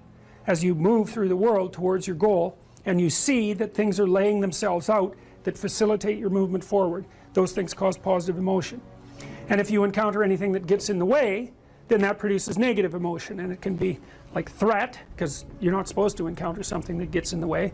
It can be anger, so that you move it away. It can be frustration, disappointment, grief. Those would, if you had a response that serious to an obstacle, it would probably punish the little motivated frame right out of existence. So you walk downstairs and, I don't know, the contracting company has set a wrecking ball through your kitchen. It's like, that's going to be disappointing. You're not going to keep eating the peanut butter sandwich in the rubble. That little frame is going to get punished out of existence, and some new goal is going to pop up in its stead. And one of the things we're going to try to sort out is how do you decide when you've encountered an obstacle that's so big that you should just quit and go do something else? Because that's not obvious. And you can get into counterproductive persistence pretty easily. So we don't know how people solve that problem. It's a really complicated one. So anyways, we're going to work on that scenario. Your hypothalamus pops up micro goals that are directly relevant to biological survival. That produces a frame of reference. So it's not a goal, it's not a drive, and it's not a collection of behaviors. It's a little personality. And the personality has a viewpoint, it has thoughts that go along with it. It has perceptions, it has action tendencies, all of that. You can see this in addiction, most particularly. So one of the things that you find often with people who are alcoholic is they lie all the time. And that's because when they've built a little alcohol-dependent personality inside of themselves, or a big one, maybe it's 90% of their personality, and one of the things that consists of is all the rationalizations that they've used over the years to justify their addiction to themselves and to other people. And so the addiction has a personality, and so when the person is off, or maybe they're addicted to meth or something like that, where the addiction is more, it's more short-term powerful, than I would say, than an alcohol addiction. They'll say anything, and the words are just tools used to get towards the goal. And if they happen to be deceptive, whatever, it doesn't matter. They're just practical tools to get towards the goal. And then when you get towards the goal and you take a nice shot of meth or something like that, you reinforce all those rationales that you used to get the drug, and then the next time you're even a better deceiver and liar. So okay, so we're going to say motivations, one way of thinking about it is they set goals, but it's not the right way of thinking about it. They produce a whole framework of interpretation. And so we're going to think about that framework of interpretation. And then emotions emerge inside of that. So that's it. So the world is framed, motivation set goals. You could say the world has to be framed. So motivation sets that frame. whose goals, emotions, perceptions, and actions. And then actions track progress. So positive emotion says you're moving forward properly towards your goal. And if you encounter something you don't expect, you stop. That's anxiety. It's like, oh, we're not where we thought we were. And so we don't know what to do, so we should stop because we don't know where we are or what we're doing. Stop, frozen. And then the more powerful negative emotions like pain, they might make you get out of there. So emotions, forward, stop, reverse. That's your emotions within that motivated frame. So, and that's another example of how your mind is embedded in your body. Your emotions are like they're offshoots of action tendencies. That's the right way to think about it, because action is everything fundamentally. So what are some basic motivations? Most of these are regulated by the hypothalamus, by the way, and that tells you just how important a control system it is. The other thing that's useful to know about the hypothalamus is that it has projections going up from it that are like tree trunks, and inhibitory projections coming down that are like grapevines. So you can kind of control your hypothalamus as long as it's not on too much, but if it's on in any serious way, it's like it wins. So partly what you do to stop yourself from falling under the dominion of your hypothalamus is to never ever be anywhere where its action is necessary, right? You don't want to go into a biker bar because you might find yourself in a situation where panicked defensive aggression is immediately necessary. You probably don't want that. You don't want the panic, you don't want the terror, you don't want the frenzied fight, you don't want any of that. You don't want to have to run away in absolute panic. So you just don't go there. And a huge part of how we regulate our emotions is just by never going anywhere where we have to experience them. And so that has very little to do with internal inhibitory control and everything to do with staying where you belong. So, okay. So, basic motivations. Hunger, thirst, pain. Pain is not regulated by the hypothalamus. That's a different circuit. Anger/aggression. Thermoregulation. Panic and escape. Affiliation and care. Sexual desire. Exploration. Play. And you can kind of break those in. You can kind of break those into the classic Darwinian categories too, and say, well, there's a set of motivations that go along with self-maintenance. That'd be your survival. Ingestive and defensive. See, I've sort of coded them there. So the self-maintenance, there's an ingestive set of basic motivations that go with self-maintenance. You say that's hunger, thirst. There's a set of defensive motivations: pain, anger, thermoregulation, panic, and escape. And then there's motivations that are associated with reproduction: affiliation, care, and sexual desire. And then I put exploration and play sort of outside of that. I would say because those two things serve both of these approximately equally.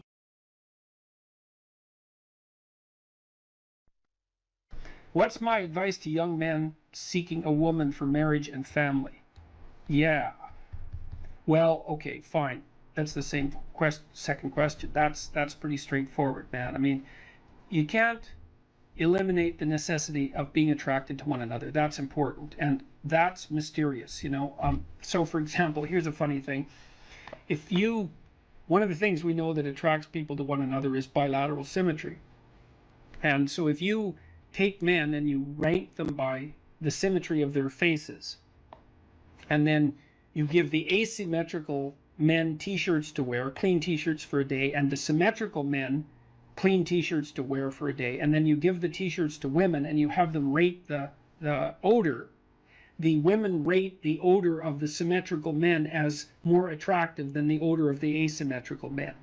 And there are other factors that determine sexual attractiveness that are based on biological factors that are that deeply embedded, in terms of smell, for example. So women also tend to not be sexually attracted to the scent of men who have, if I remember correctly, it's Rh factors that would make for potential trouble in childbirth. And often the reason that the women give for not preferring the scent of those men is that they smell too much like their brother, something like that. So there's weird, mysterious things that determine whether or not people are sexually and physically attracted to each other, and I think it's very important that that's part of a marital relationship. The next most important thing is trust, man. It's like there's no marriage that's successful without trust. You've got to tell each other the truth.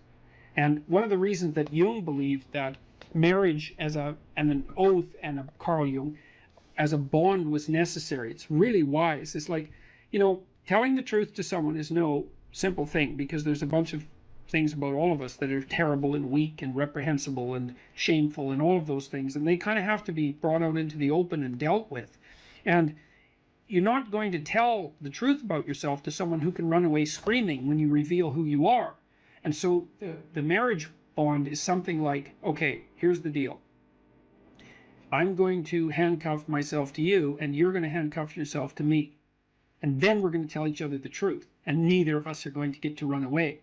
And so once we know the truth, then we're either going to live together in mutual torment, or we're going to try to deal with that truth and straighten ourselves out jointly. And that's going to make us more powerful and more resilient and deeper and wiser as we progress together through life. And I think that's absolutely brilliant, because if you leave a back door open, man, you're going to use it, that's for sure.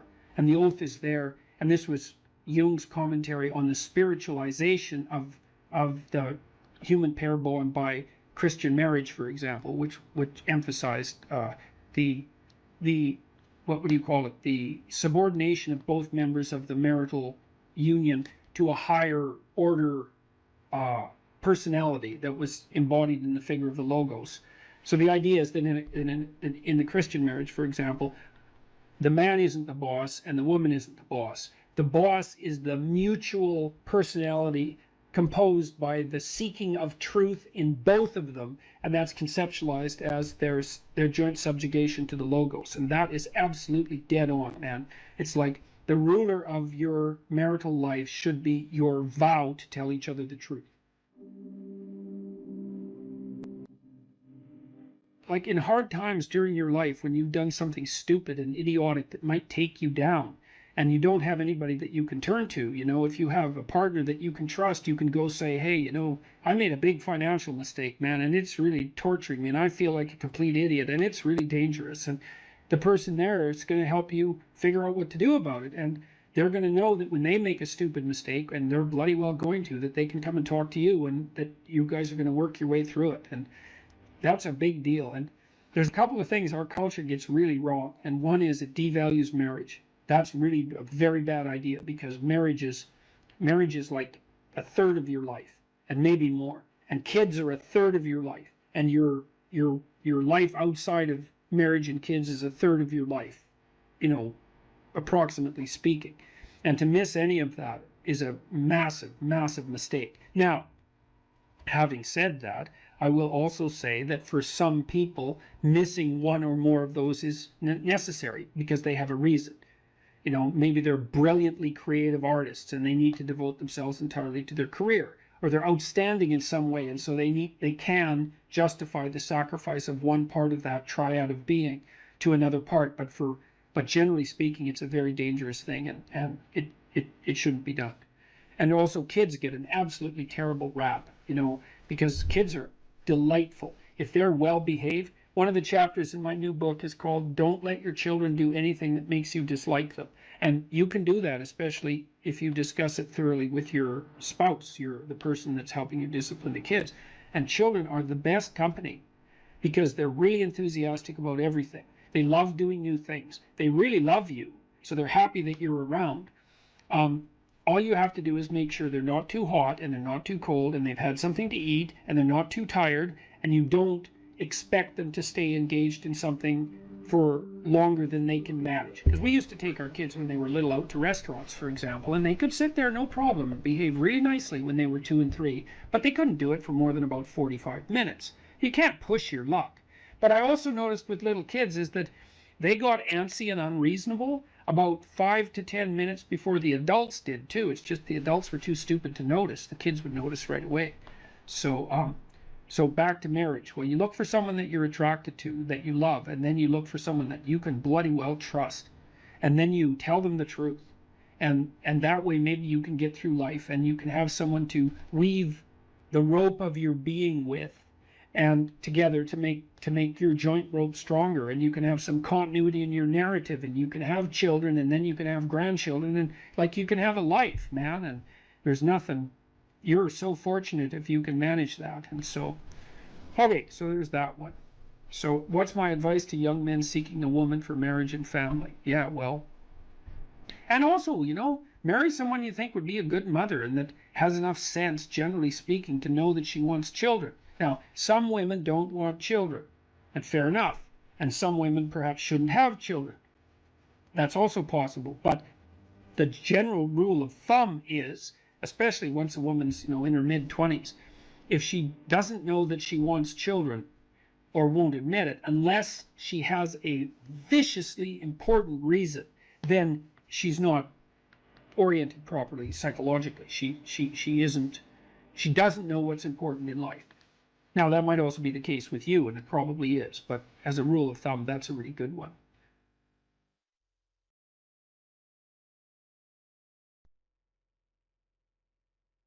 What we mean by soul is something like animating spirit. And you might say, well, what's a spirit? And well, that's actually rather easy to answer. So when a child of 4 is playing house, let's say when a child of 4 is playing house, she acts out the role of the mother. But acting out, that's a strange thing, right? Because she doesn't literally duplicate in her actions or her perceptions in the game what she observed her mother literally doing. So, for example, she didn't go into her mother's bedroom when her mother awoke and watched her turn her head in a particular way to awaken and count the number of blinks so that she could mimic that in her play. And, you know, you think that's absurd, but it's not absurd if it's just mimicry. It's not. It's unbelievably sophisticated. So what the girl does is she watches her mother manifest maternal behavior across a vast array of instances, and she integrates that with the image of the mother she's received from all the books she's been read and all the little movies she's watched, the Disney movies and so forth. And she abstracts out the animating principle of the maternal, and then she embodies that in play, and usually with a little boy, and that's practice for what's going to come later. It's unbelievably sophisticated, and she's embodying a spirit, and the spirit there is the abstraction of the central animating principle from multiple embodiments of its manifestation. And if you think children can't do that, well, then you don't know anything about children, because they do that all the time in their pretend play, which is a necessary precursor to healthy psychological development. And so part of what we refer to as the soul is the presence of that spirit, or maybe even the capacity of embodying such spirits. And it's very difficult to know how deep that goes. You know, I had a vision at one point of all the men in my life who've been particularly influential in a benevolent way. You know, and you think, well, just the mere notion of the idea that there could be a benevolent way that would unite the acts of benevolence across a series of men, that's all comprehensible to you. You take that as a matter of course when you say that there are such things as good men, and you can identify them, right? Something stable about whatever is good across multiple manifestations of incarnation, let's say. And I saw that transform into the Father person of the Trinity as the embodiment of that benevolent spirit. Now, I don't have any idea what that means metaphysically, because who does? But that spirit manifesting itself within is certainly part of what we refer to when we talk about the soul. And you can see that shine through people. I mean, it's part of what gives someone charisma. It's part of what elicits the instinct to imitate in you. You know, and you see that even in simple things. When you see a remarkable athlete do something incredibly athletic to put the soccer ball, the football ball through the net, to score the goal, and everybody leaps to their feet in celebration of that, well, that's a celebration of the divine capacity to hit the target dead on. And it grips you at such a low level, way down inside your soul, that you're compelled to your feet to cheer, and you don't even know what you're doing. But you enjoy it, that's for sure. And that enjoyment is also a sign of the depth and utility of that response. You see this in all the things that people do that are, you know, so-called popular entertainment. It's unbelievably sophisticated.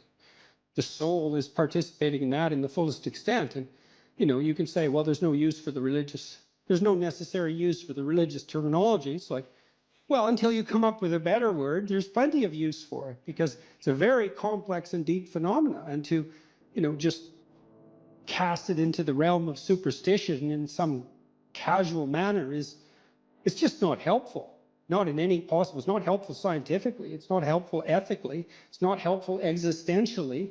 Try treating someone for a while as if they don't have a soul.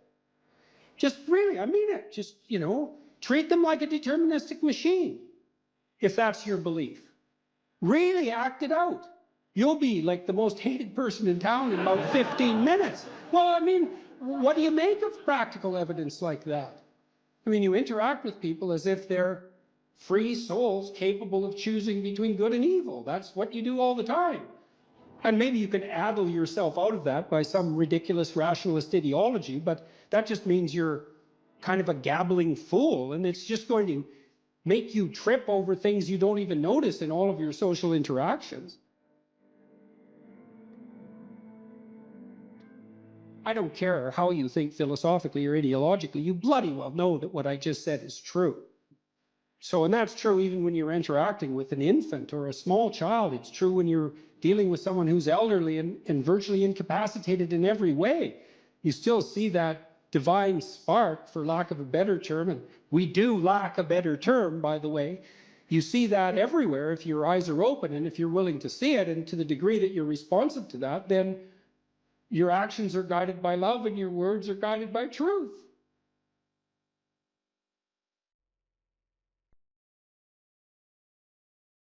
What's the difference between men and women? Well, how do they differ? Well, the first thing we might observe is that if you look at personality differences between prepubescent boys and girls, they're not very large. Boys and girls don't differ in terms of their trait neuroticism, for example.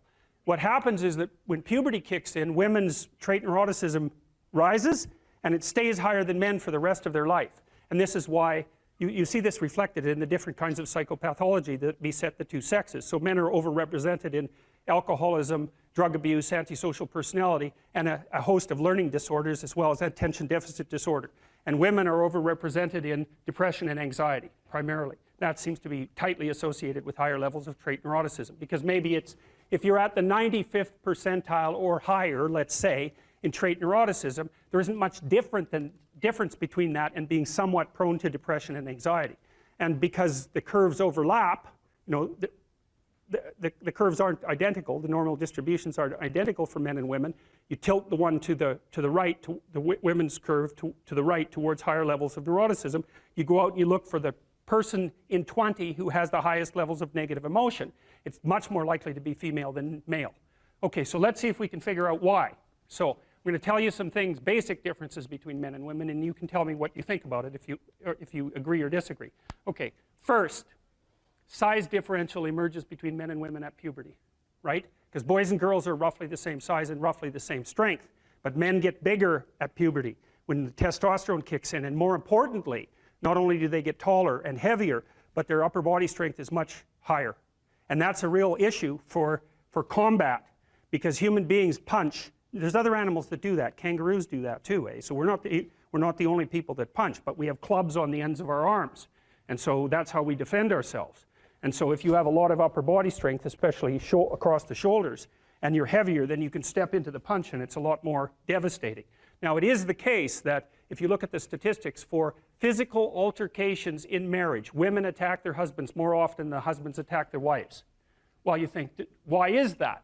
Well, let's assume that there isn't any reason other than both people in a relationship can get upset, and the women know that if they hit their husbands, nothing's really going to happen, right? Because if you're if you're a woman about that high and your husband is, say, my height, unless you hit me with an object or something that's sharp, the probability that you're going to do me any serious damage is pretty low. You might hurt me, but if I do the reverse and hit you, and I really hit you, and so the reason, at least one of the reasons why women can be more physically aggressive in minor ways in a relationship is because everyone knows, the wife and the husband equally, that the consequence of the physical aggression is much more limited.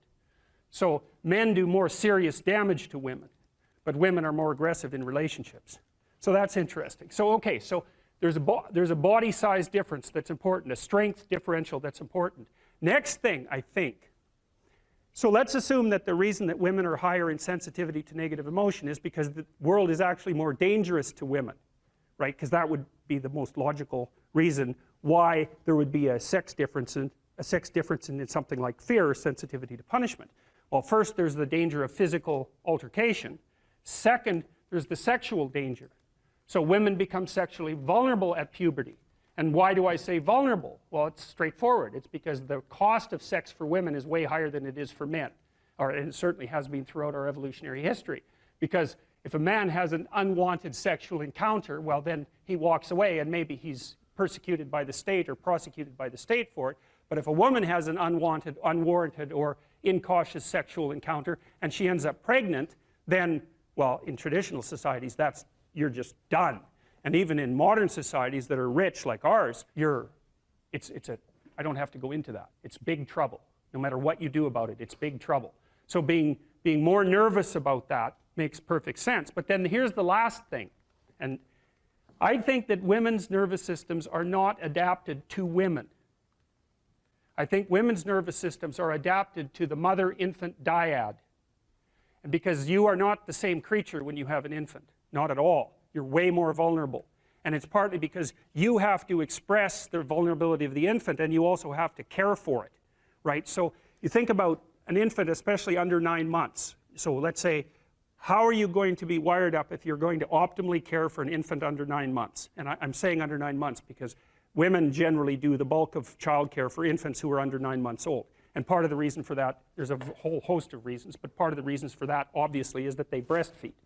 But imagine what you need to be wired up biologically in order to care for an infant. First of all, they're very demanding, right? Because they're completely helpless. And they're demanding 24 hours a day. And it's quite a emotional load. And an infant under 9 months is never wrong, right? What you do to an infant under 9 months is when they're in distress, you always respond.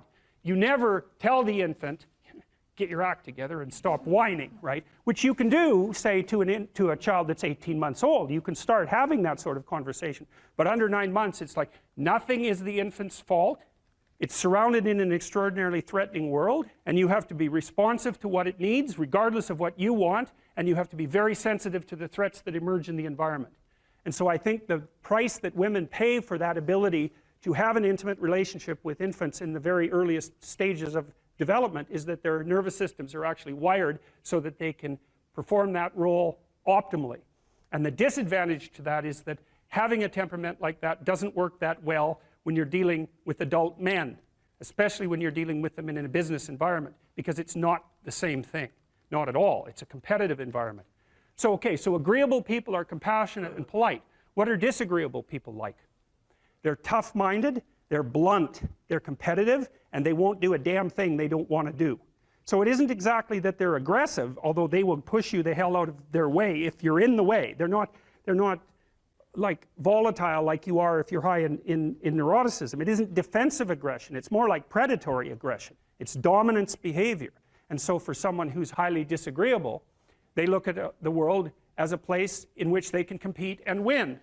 And I'll tell you a story. I have a friend. I gave him my personality test, the Big 5 aspect scale that Colin DeYoung developed in my lab. And I knew he was a disagreeable guy, and by interacting with him. I mean, he's even rude to people sort of spontaneously on the street. I actually like him quite a bit. He's very, very funny. He's also very conscientious, so you can trust him, but he's disagreeable as hell. And so I gave him this test because I thought it would be funny, and he came out as the most disagreeable person in 10,000.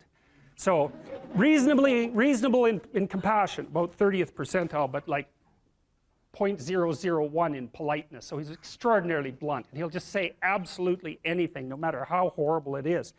And he was often brought into corporations to sort of clean them up. So if a corporation was tilting and not doing well, they'd bring him in to find out who the useless people were and fire them. And I talked to him about that because I've had the miss opportunity to have to not have graduate students in my lab, for example, that weren't performing well, and I find it very, very difficult to, you know, dress someone down, and certainly difficult to fire them. I just hate it because I'm actually quite an agreeable person, much to my chagrin. And I asked him about that, and I said, well, what do? You have to fire people all the time. How do you handle that? He says, handle it? I enjoy it.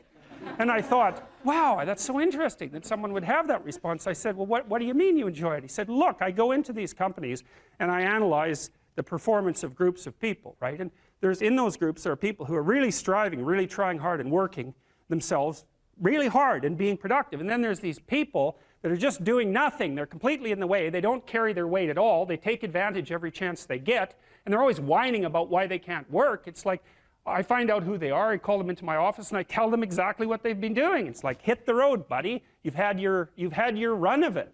And I thought, oh yeah, okay, fair enough.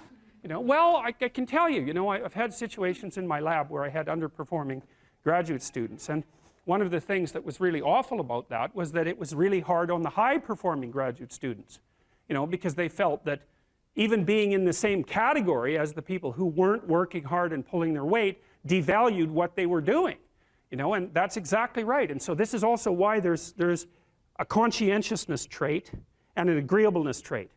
Because conscientious people judge you on your accomplishments, right? They don't give a damn about your feelings, not a bit. It's like, are you doing the work or not? Whereas agreeable people think, well, you know, your mother's sick, and you know, you've got a bunch of family problems, and we all have to take care of each other, and it's no wonder that you're having a rough time. And like, you can't say that one of those attitudes is correct and the other isn't correct. You can't say that. There wouldn't be those two dimensions if there wasn't something correct about both of them. But you can certainly point out that often they conflict, you know, and so the demand for inclusiveness and unity and care, and the demand for high-level performance in a hierarchical structure, they're very different orientations in the world. And so it's complicated for people who are agreeable and conscientious.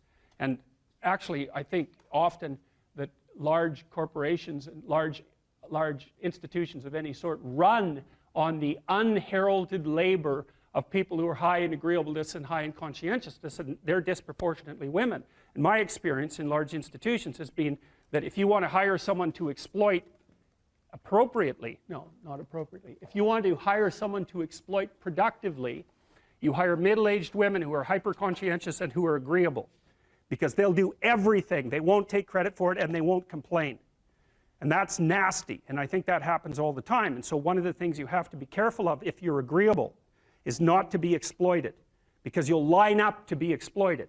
And I think the reason for that is because you're wired to be exploited by infants. And so that just doesn't work so well in that actual world. And one of the things that happens very often in psychotherapy, you know, people come to psychotherapy for multiple reasons, but one of them is they often come because they're too agreeable. And so what they get is so-called assertiveness training, although it's not exactly assertiveness that's being trained. What it is the ability to learn how to negotiate on your own behalf. And one of the things I tell agreeable people, especially if they're conscientious, is say what you think. Tell the truth about what you think. There's going to be things you think that you think are nasty and harsh, and they probably are nasty and harsh, but they're also probably true. And you need to bring those up to the forefront and deliver the message. And it's not straightforward at all, because agreeable people do not like conflict. Not at all. They smooth the water. You know, and you can see why that is in accordance with the hypothesis that I've been putting forward. You don't want conflict around infants. It's too damn dangerous. You don't want fights to break out. You don't want anything to disturb the relative peace. You know, and if you're also more prone to being hurt physically and perhaps emotionally, you also may be loath to engage in the kind of high-intensity conflict that will solve problems in the short term, because it takes a lot of conflict to solve problems in the short term. And you know, if that can spiral up to where it's dangerous, which it can if it gets uncontrolled, it might be safer in the short term to keep the waters smooth and to not delve into those situations where conflict emerges. The problem with that is it's not a very good medium to long-term strategy, right? Because lots of times there are things you have to talk about because they're not going to go away. And so partly what you do with agreeable people is you get them to figure out, and they have a hard time with this too. If you ask a disagreeable person what he wants, say, or she wants, they'll tell you right away. They know. It's like, this is what I want, and this is how I'm going to get it. But agreeable people, especially if they're really agreeable, are so agreeable that they often don't even know what they want, because they're so accustomed to living for other people and to finding out what other people want and to trying to make them comfortable and so forth, that it's harder for them to find a sense of their own desires as they move through life. And that's not, look, there's situations where that's advantageous, but it's certainly not advantageous if you're going to try to forge yourself a career. That just doesn't work at all. You know, let's say I was dealing with a client, and maybe that was somebody who, say a man 35 years old, he still lived at home. So he was too dependent. His room is a complete bloody catastrophe. And, you know, he's living like a bratty 13-year-old. And that gets pretty ugly by the time you're 35. You know, and he knew it, and I'm sure his mother knew it, although obviously she put up with it, which was probably her mistake, at least in part. But maybe we decide, well, you know, let's start by cleaning your room. And so as a cognitive behavioral psychologist, you engage in a process called collaborative empiricism.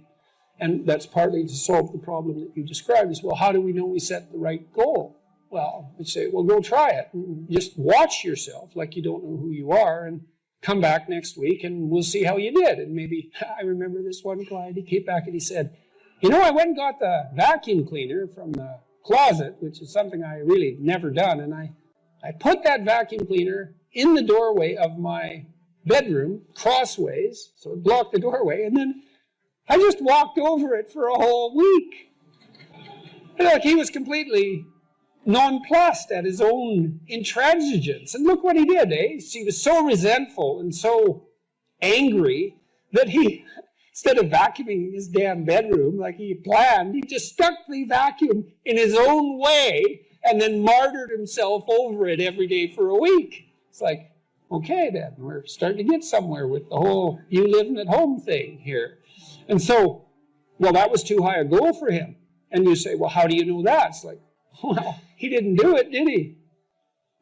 So then what you do practically is you say, well, how about you bring that vacuum cleaner into your room this week and that's your whole assignment. And just watch what happens when you bring it in. Watch the fantasies that flicker in the back of your mind as you live out your resentment at your therapist, daring to make you bring that vacuum across the threshold of your bedroom. And so if people catch those fantasies, whew, that's quite the bloody night and quite the revelation to themselves, I can tell you, because you have to be one angry person to put a vacuum cleaner in your doorway and walk over it every day for a week. And so then we get somewhere. It's like, okay, now we're getting to the bottom of things, you know. But maybe the next week he'd come back, well, with the fantasies at hand and rather shocked as a consequence, but the vacuum cleaner was then in his room. And so he broke the threshold there, you know, and then maybe we'd have to, maybe all he could do was sort out a drawer or half a drawer, something like that. So what you do is, you know, you pick a target that you think is probably reasonable and you can negotiate that with yourself.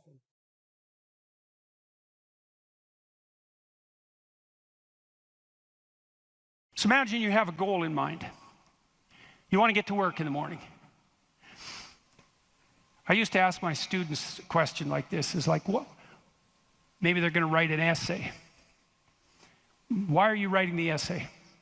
Why are you in class? Well, I'm in class because I need this class because it's part of my major. Well, why did you pick a major like that? Well, I'm interested in psychology. Well, why did you come to get a degree? Well, I think I need a degree to get a job. Well, why do you need a job? Well, I need a job to keep body and soul together and maybe to be productive and maybe to, you know, establish a name for myself. And why do you want to do that? Well, because, you know, it's part and parcel of living properly. And why do you want to live properly? And well then, and how would you live if you lived properly? And at that point, people are usually unable to answer, you know, because you can just push people with questions about why until they run out of explanations. But the point is that you're always doing whatever you're doing because what you're doing is nested in a sequence of goal-directed actions. And those can be more or less sophisticated. If you're not very sophisticated at all, the nesting might be like 2 structures deep. You know, maybe you're, I don't know, you're bored and you want to go get drunk, you know, and why? Well, because you don't want to be bored. And if someone pushes you a little farther than that, you hit them. And, you know, you don't want to delve into it. But if you're sophisticated, you have a pretty good hierarchy of answers. So you might say, well, why do you want to be a productive and generous citizen? And like I said, people usually bottom out there, but you could say, well, that's part of reciprocal altruism, and if I'm productive and generous, then that'll encourage other people to be productive and generous, and if we're all productive and generous together, then there'll be more for everyone, and we'll all get along better, and we'll get along for a longer period of time, and that'll make us all more stable, and that'll make our societies better. And then you might say, well, why is that relevant? You might say, well, because the alternative to that is something like a descent into something approximating hell, and so that's part of a reflection of the divine order and the eternal battle between good and evil. And then you could push it farther than that, and you could say, well, are you going to be on the side of the redemptive hero, or are you going to be on the side of the eternal adversary? Like, you can keep digging down farther and farther, and the farther down you dig, the more you get down into what you might describe as the implicit religious substrate. And it's very much useful to know that and to make as much of that conscious as possible. So now imagine that you've come to this talk tonight because you've decided to aim up. And maybe you haven't formulated that precisely explicitly, but something is driving you in this direction. And then you come to the talk and you find out that I'm talking about something that isn't what you expected, and it doesn't seem to be moving you along on your pathway forward to that end. And what's going to happen is you're going to be disappointed. And you might be anxious too. You're going to be disappointed because disappointment signals that you're experiencing something that's not relevant to the goal that you are attempting to pursue, and that might in fact be interfering with it. That's what negative emotion does. And maybe if you're disappointed in what I say, that also makes you anxious because you assumed that you would come here and I would say something relevant, because you assumed that you knew who I was, and then it turned out that I didn't, and then you don't know who I am, and then you don't know what you're doing here, and then you get anxious. And the reason you get anxious is because that's what anxiety is for. It tells you when the pathway to your goal has been disrupted, so multiple pathways have now emerged. So imagine you're driving your car to work and it quits. And what happens is you get anxious. And the reason you get anxious is because, well, you were beetling along quite nicely in your world, and everything was reduced to like a unidimensional simplicity. You weren't in a car as an object, you were in a thing that took you to where you wanted to go, and it was just doing what it was supposed to be doing, tracking you along the pathway to your goal. And then it fails and you're off on the side of the road, and you get anxious because how the hell are you going to get to work? And what if you don't get to work? And is your boss not going to be very happy with you? And maybe this is the third mistake you've made this week. And what if you get fired? And weren't you an idiot for buying this car? Maybe you shouldn't have a car at all. Maybe you should have walked to work. And maybe you should take a bicycle, because after all, that would save the planet. And and maybe now you have to take your car to a mechanic, but the last time you went to the mechanic, you got ripped off because you're too stupid about vehicles to manage one, and you're kind of stupid about technology in general. And aren't you stupid? And maybe you're too stupid, and isn't your wife going to? That's anxiety, right? And that's the emergence of a multiplicity of pathways, right? And so what anxiety signifies is the degeneration of an attentional hierarchy into multiplicity. And the reason you get anxious and it feels bad is because now your body can't compute how much energy you have to put out in order to get to your goal. And so you can't organize the world. You're apt to use more resources than you'll replenish. And if you continue to do that, then you'll die. And so anxiety is a signal that complexity has reemerged, chaos. That's the eternal dragon of chaos. Chaos has reemerged because your narrative has collapsed. And so that's negative emotion. That's what negative emotion signifies, is that it's the collapse of an organizing narrative. And so that's very interesting to know. So you feel positive. If I walk on the stage and I know I'm supposed to go to the front of the stage, say, and the reason I want to do that is because I know I have to talk to you, and that's and I want to talk to you because I think it's valuable to talk to you, etc. That's nested in a hierarchy of value. And if I see a clear pathway to the front of the stage, then that actually produces positive emotion. And that positive emotion impels me forward, because positive emotion does impel you forward. That's what it's for. That's how positive emotion is linked to action. So if you're enthusiastic because you can see a pathway forward to a valued goal, and that enthusiasm manifests itself. This is true even neurochemically. It manifests itself as positive motivation to move forward.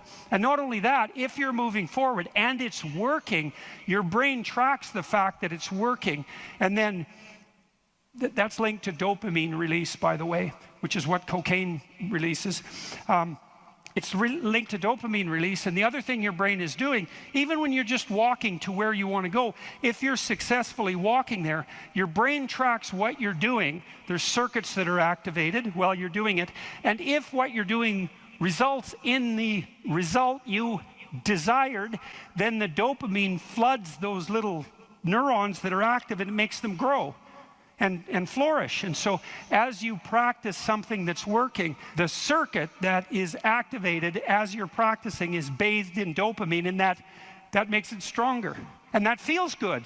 It's growth. It's part of positive emotion. And so the positive emotion moves you forward, but also encourages you to develop a habit of that practice. And so one of the things I would bloody well say is, don't make a habit of pursuing things that aren't good for you, because you build that into you. That's what happens if you become addicted to something, you know. You build a little monster inside you that's grown, it's there, it's after one goal, despite everything else. Not a good outcome. So, now positive emotion also signals the fact that it's also an energy conservation observation. So, as I move forward towards my goal, with each step I take, it's going to take less energy to get to the goal. And so that means that the positive emotion signifies, what would you say? It signifies the increasing efficiency of your action as you move towards a goal. So negative emotion signifies the fact that things have got too complex for you to manage, and positive emotion signifies that you're approaching your goal and becoming, and that there's less demand on energy output with every step forward. And so that's emotion. And that's pretty much worth knowing. And then what happens when you're watching a movie is you infer the goal of the protagonist, or the villain for that matter. You infer the goal of the character that's being portrayed on the screen. You adopt that goal as your own. Then you play out the emotions in your own body, which mimics the structure what would you call the character that's being portrayed on the screen, and you live that all out inside you. And that's also how you understand other people, right? You don't listen to someone and then figure out what they're saying and then infer what they're thinking. That isn't how it works. What you do is you listen to someone till you figure out what they're up to. As soon as you figure out what they're up to, you can adopt that frame of reference. As soon as you adopt that frame of reference, you have the same emotions. And that's what makes you united. And so that's so interesting. And so then you think, look, there's 5,000 people in here. If there were 5,000 chimpanzees, you guys would be tearing each other into shreds, because no one would be able to know what anyone else was up to. But because all of you are here paying attention to the same thing in the same way, you have virtually identical emotional states, and that means instantly your behavior is rendered predictable to one another. And there's no difference between that and peace. They're the same thing. And so what that means is that one of the predicates of a civil, productive, and peaceful society is that everyone inhabits the same narrative. And you might say, well, we don't need the same narrative. It's like, yes, we do, because if we inhabit a different narrative, then we're running emotionally in different directions, and we will not understand each other, and we will run into conflict, and that conflict can become deadly at the drop of a hat. And so it's a precondition for a civil society that everyone is united in the same narrative. And then that begs the question, right? What is the narrative insofar as we're unified? And another question, which is, what should the narrative be? Right? Now, the postmodernists figured out that we looked at the world through a story, but they said their mantra is they became skeptical of meta-narratives, which are uniting narratives. And that's all well and good to be skeptical about meta-narratives, but you run into the problem of internal disunion. Because if you don't have a uniting narrative, then you're divided against yourself, and you run into the problem of social disunity, because if we're not looking at the same thing for the same reason, then we can't get along. And those are big problems. Now, the way the postmodernists glided over that immense cataclysmic problem was to offer the proposition that the narrative that unites us is just one of power and oppression, right? And that the fundamental motivation that guides, first of all, even your internal organization, your own internal tyranny, you know, you're oppressing your id or your natural self. And then if you establish a relationship with someone like a marriage, well, that's just a manifestation of patriarchal oppression. And if you organize a business relationship, it's a relationship of mutual exploitation. And so far, and so on, all the way up the political hierarchy, all the way back into the past. A more dismal view of human existence couldn't possibly be formulated. And I always think about it as a kind of implicit confession. It's like, so you think the world's all run by power, do you? Okay, I know what game you're playing and attempting to justify, and it's completely bloody preposterous because, first of all, if you tyrannize yourself, you're going to be one miserable creature. Plus, you're going to rebel constantly, as you already know. I'm sure all of you have tried at one time or another in your life to force yourself to do something with a whip, so to speak, and what you instantly find is that you're so condemned to be free that you'll even resist your own tyranny, right? Try telling yourself to do something and see if you do it. I'm going to go to the gym. That's New Year's. I'm going to the gym 3 times a week, 2 hours a day. It's like, no, you're not. You're going to last like 3 days. And then you're going to find an excuse. The rebellious part of you is going to find an excuse, then you're not going to do it. And it's a bloody mystery, isn't it? Because you'd think you could tell yourself what to do. Because otherwise, who are you, you know? You're the part that told yourself what to do, but you don't listen, so what the hell's that part? That's you, that's for sure.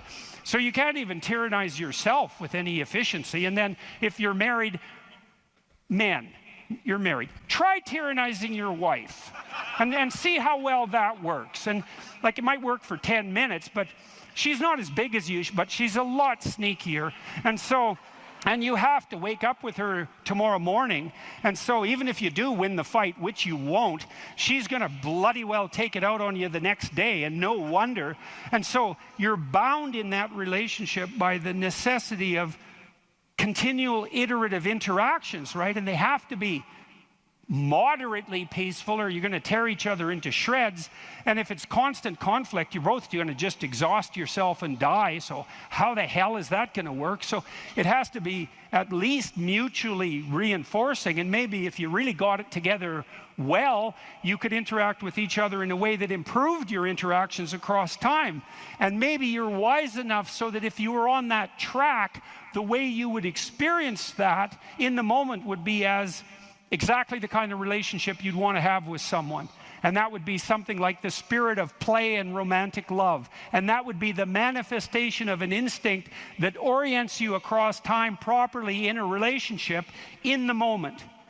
And that's such a wonderful thing to know, right? That instinct for play and romantic love might be the voice of the wisest instinct you have, the deepest orientation to meaning that you have. You know, because there's nothing more delightful in a marriage or in a family, if you have children, than to be able to engage in something like voluntary play. And you know, if you could have the world set up the way you would want it to, if you had any sense, wouldn't it be something if mostly what you did was something akin to play? And that's equivalent. Christ in the Gospel says, know that unless you become like a little child, you'll never enter the kingdom of heaven. And what does that mean? It means to rediscover that intense immersion in life and that capacity for play that characterized us all as children that we can't maintain because we have to mature, but that we could rediscover as adults if we were sufficiently wise and careful. And so, and then, you know, if you have friends, it's like, well, you tyrannize your friends? Well, then you don't have friends. You're just a bully with henchmen. And as soon as you stumble, they're going to stab you in the back because you surrounded yourself with craven psychopaths. They're just going to wait for the moment to take you out. That's not a friendship. obviously, and if you're running a business, and those of you who've run businesses who have a clue know this is true, it's like, what happens if you rip off your customers? Well, you can get away with it once or twice, but word gets around in no time flat, and then you're just done and bitter and resentful because your idiot machinations didn't work. But if you engage in fair trade and you're reliable and you deliver what you promised and you're half decently good to your employees and the people that you work for, then they're going to be pleased with you, and they're going to come back and they're going to talk to their friends about how well you did, and you're going to flourish. And none of that's arbitrary. You know, that's all guided by the manifestation of a certain form of attentional priority, right? You go to your customer's house, maybe you're a plumber, and the first thing you do is you listen to their damn problem. And so at least you have enough sense to engage in dialogos, right? You actually want to hear what the problem is, and then you actually want to solve it. And if you do that with some diligence, they're going to be pleased with you because they don't want sewage all over the rug. And so your interests are aligned, and if you offer what you promise, then you're going to evoke positive emotion in them and quell their anxiety, and that's exactly the service that you're offering. And so that means you're acting out the proper story, you're productive and generous and honest, and there's nothing arbitrary about that as a ethos that unites you internally and that also makes it possible for you to exist in a peaceful and productive society. And so this is a good thing for people to know. If something bothers you, there's a billion things that could bother you, and not everything does. And so then you might ask, well, why does that thing bother you when some other thing that's equally bad doesn't? And as far as I can tell, the answer to that is because if it bothers you, that's your problem. And you might think, I don't want to have a problem. It's like, that's because you don't know that problems and opportunities are the same thing. So if a problem's crying out to you, then it could well be that your proper destiny is to address that problem, in which case it's an immense opportunity. And you saw that, exactly that. Oh, look, there's an absence in the marketplace. Well, that's a good discovery, an absence in the marketplace, especially if you're right. And so that's what you did. And then you got a movie out of it. So that's a pretty good deal. Yeah. You know, and that's independent of its eventual success as a movie, because even if it lands at any of the levels of success it could land at, you got to make a movie. And so that's pretty good. And God only knows what you learn doing that. So there's no loss in that, right? Yeah. There's just gain. There was an interesting thing that I realized during this whole thing, and it is related to what you just said. So for many years, I have told people that if you have an idea and you don't execute on it, your idea doesn't mean anything. Ideas are a dime a dozen, and it doesn't really matter. Yeah. And what I realized in making this movie is that I was actually wrong. Okay.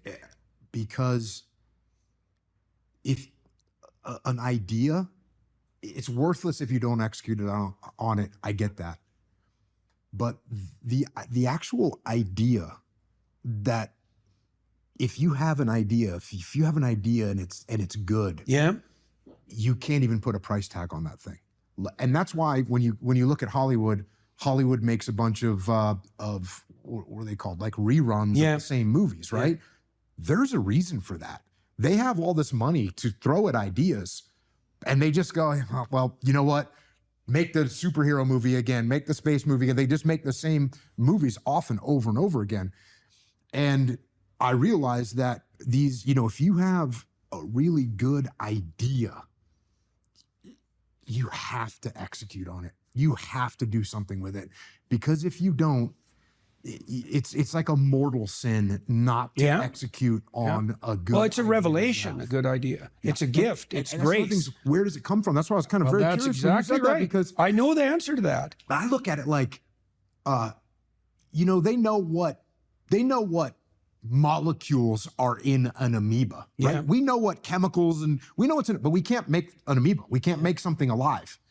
And just like in a movie or a book or a song, they know, you go to Nashville, they know what notes make a hit song, but they can't just produce a hit song. They can put all the chemicals in there, but they can't bring it to life.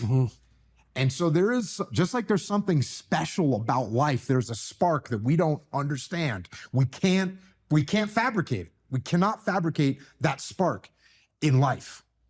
And we can't, as far as I can tell, we can't fabricate that spark of an idea. Okay, so there's a bunch of things that come off that. So one of the things I realized, so I've done a lot of lecturing again this year. I don't know how many different cities we went to, 60 or 70, over the last 8 months, maybe more than that, a lot. And I have a chance to develop my ideas every night. One of the things I came to understand more clearly was, this is a very cool thing, and it's relevant to what you just said, is that the spirit of your aim, you could say, answers your prayers or informs your thoughts. And it has to be that way because thought is a navigation tool, right? You set an aim, and then your perceptions line up so you can see your way forward, but your thoughts and your emotions also aid that, because you want to get there, let's say.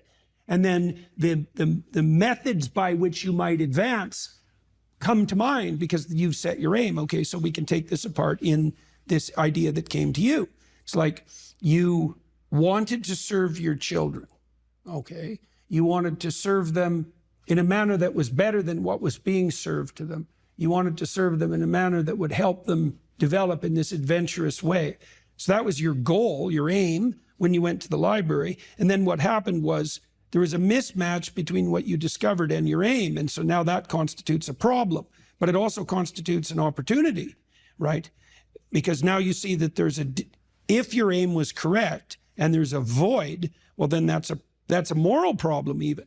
Okay, so now if it's a moral problem because your aim was right and the mechanisms for that aim to be manifested aren't available, well, then that's a genuine gap and it needs to be addressed. And if you figure that out, it's your moral responsibility to do something about it. But it's also your great opportunity. Okay, so there's that. So that's what you're serving.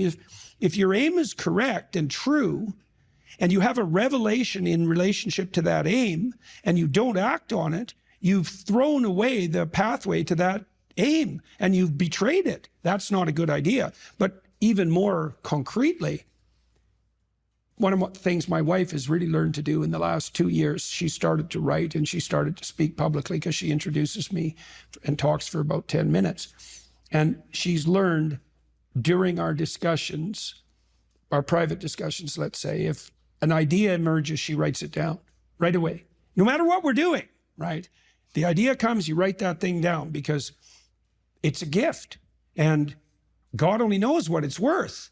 You could have a good idea now and then. It might be a good idea that changes your whole life. And you could have that idea and be casual enough to forget it. And that was that. And then you'd wonder why you never got anywhere. It's like, well, you had a gift and you didn't. And then there's another issue too, is the things that meet with reward grow. That's a neurological truth. That's how large language models are trained. They're trained with reinforcement. The closer they get to the target, the more weight is put on that response. So it's literally reward that trains large language models to match to target. Well, if you have a bit of a creative spark and and ideas are being revealed to you in concordance with your aim, and then you don't act on those, you punish them. You punish the source of the ideas. Just like demoralizing a kid. Like if a kid comes to you with ideas and every time they come, you say, oh, that's stupid, or what the hell do you know? Or you say, I'm going to do something about that, and then you don't. That kid will stop coming to you with ideas. Mm-hmm. And people do that to themselves all the time. Yep. And so you even have an obligation to you can watch this, This is what I've been trying to teach people too, is if you want to improve your life, it's like, well, set that as an aim. I'd like things to be better. And then ask, what could I actually do that would move me somewhat in that direction? You'll get an answer. That's a good way to pray. That's a good way to pray. And I've experienced two things here, and these are like the opposite ends of the spectrum. And this is, I think, a very positive thing for people to hear. If I was a young person, I would really like to hear this. So there are going to be times like you're talking about with your wife where all of a sudden from nowhere, or from somewhere, but somewhere that we don't know and understand, all of a sudden there's an idea there. The source of all revelation. It shows up. Yeah. It shows up. I've had that happen to me. where it's like, boom, I wrote a book called Mikey and the Dragons. That came just boom. I just instantly had this idea. Boom, I wrote the book. Yeah. And I remember when I was an English major in college, and some of the old poets, they would claim that, you know, they just wrote this first, you know, the first draft, that was it. It was one draft, one shot. And there was sort of rumors about these that's not really happened. They found their notes. They'd written a bunch of drafts. But sometimes it's true. Sometimes you will get that inspiration, it'll come and boom, you're done. Yeah. So you can sit around and wait for that. I don't recommend waiting for that, though. It may or may not come. Yeah. We can't control that. The other side of the spectrum, which I've also had this happen to me, and my silly term that I came up with for it is squeezing your brain. You have to like squeeze your brain and squeeze something out of it. And what I like is this idea, just to come full circle a little bit here. You know, I had this thing where I wanted to have lessons for my kids that they could read in a book. Yeah. And so I have that. There's my aim, what you would call an aim. Yeah. Well, I didn't immediately say, oh, okay, what I can have as a kid that's going through kind of kid problems and his uncle who's a Navy SEAL can come and stay with him for the summer and he can teach him. I didn't have that. And I definitely didn't have the nuances of like, oh, he can get bullied by this kid. And he can times say, that like, fills in. Right. But I squeezed on my brain and thought, what would be a good, and then all of a sudden, boom, you just start, you find your path and the story will come or the idea will come. And Well, that's part of that disciplined striving. Like I learned when I first started writing, I forced myself to sit and write every day. And some days I was highly productive and other days I wasn't so productive. But every day, if I sat long enough, I was a little bit productive. And then I got better at being productive and much better at not delaying sitting down. That took a long time, really years to really get disciplined. I'm still learning that discipline, right? I mean, how long do you write for at a time? I max out about 3 hours. Okay. I find that if I write more than 3 hours continually, I get exhausted. So 3 hours is about right. And I've learned tricks like at the end of the writing session, write down what you're thinking so you can use that the next day and do it every day and so on. And I've got to the point now where I can write a newspaper article, a good newspaper article, pretty much in one draft. But that's taken 35 years of writing to manage that. But I learned early that if I sat long enough, I would write something that would be valuable, right? And some days it took like 45 minutes to get warmed up so that, you know, everything I wrote was just painful to produce and not of very high quality. But if you persist, the thing that persistence, that's the other thing that's kind of interesting neurologically. You know, I already said if you punish the source within you that gives rise to ideas, it will stop producing ideas. So that's a bad idea. But it's also the case that you want to make being creative the victor over all the competing pulls and temptations. And partly what you're doing when you're disciplining yourself is that. It's like, no, I'm going to sit here, regardless of all the other things I could be doing, all the other things I could be thinking, until that part of me that's able to create wins that internal battle and prevails. And then it gets stronger and stronger over time. And that's building character. That's exactly what that is. If you're resentful about something, well, first of all, you should notice I'm resentful. And that's kind of humiliating because no one's proud of being resentful. It's a shameful emotion. Well, so then why are you resentful? Well, there's only two reasons as far as I've been able to tell. One is that you're allowing yourself to be taken advantage of, or you're being taken advantage of. Sometimes you're not allowing yourself. Sometimes you're a child being abused by their uncle. You're not allowing yourself. You can't do anything about it. You're resentful because you're being taken advantage of or because you're immature. It's one of those two things. Figure out which it is and then take the steps necessary to address it. Living a life without resentment is a great goal. People are often resentful if they see that responsibility has been abdicated. Why isn't that person doing their job?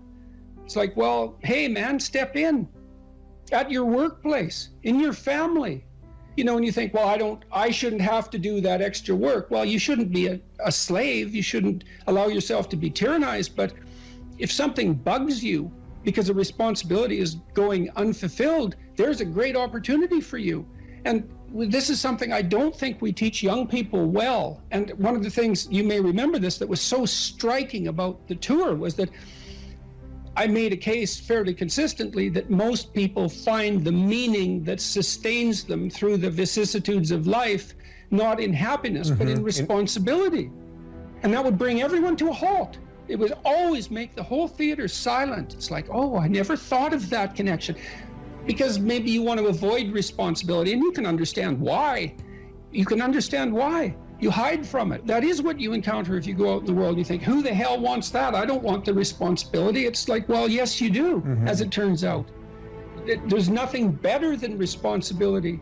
Now, you know, I say that with some caution. I think that it's hard to say. The responsibility, I've been overwhelmed by my apparent responsibility, but I think it's also kept me alive. And I mean that literally. And so, Wait, can you go a little deeper with that? I mean, when you were at your darkest moments in the last 2 years, whatever that might be, was it the feeling well, of there's the been many times in the last year where it would have been much easier for me just to be dead. That's constant. So, but no.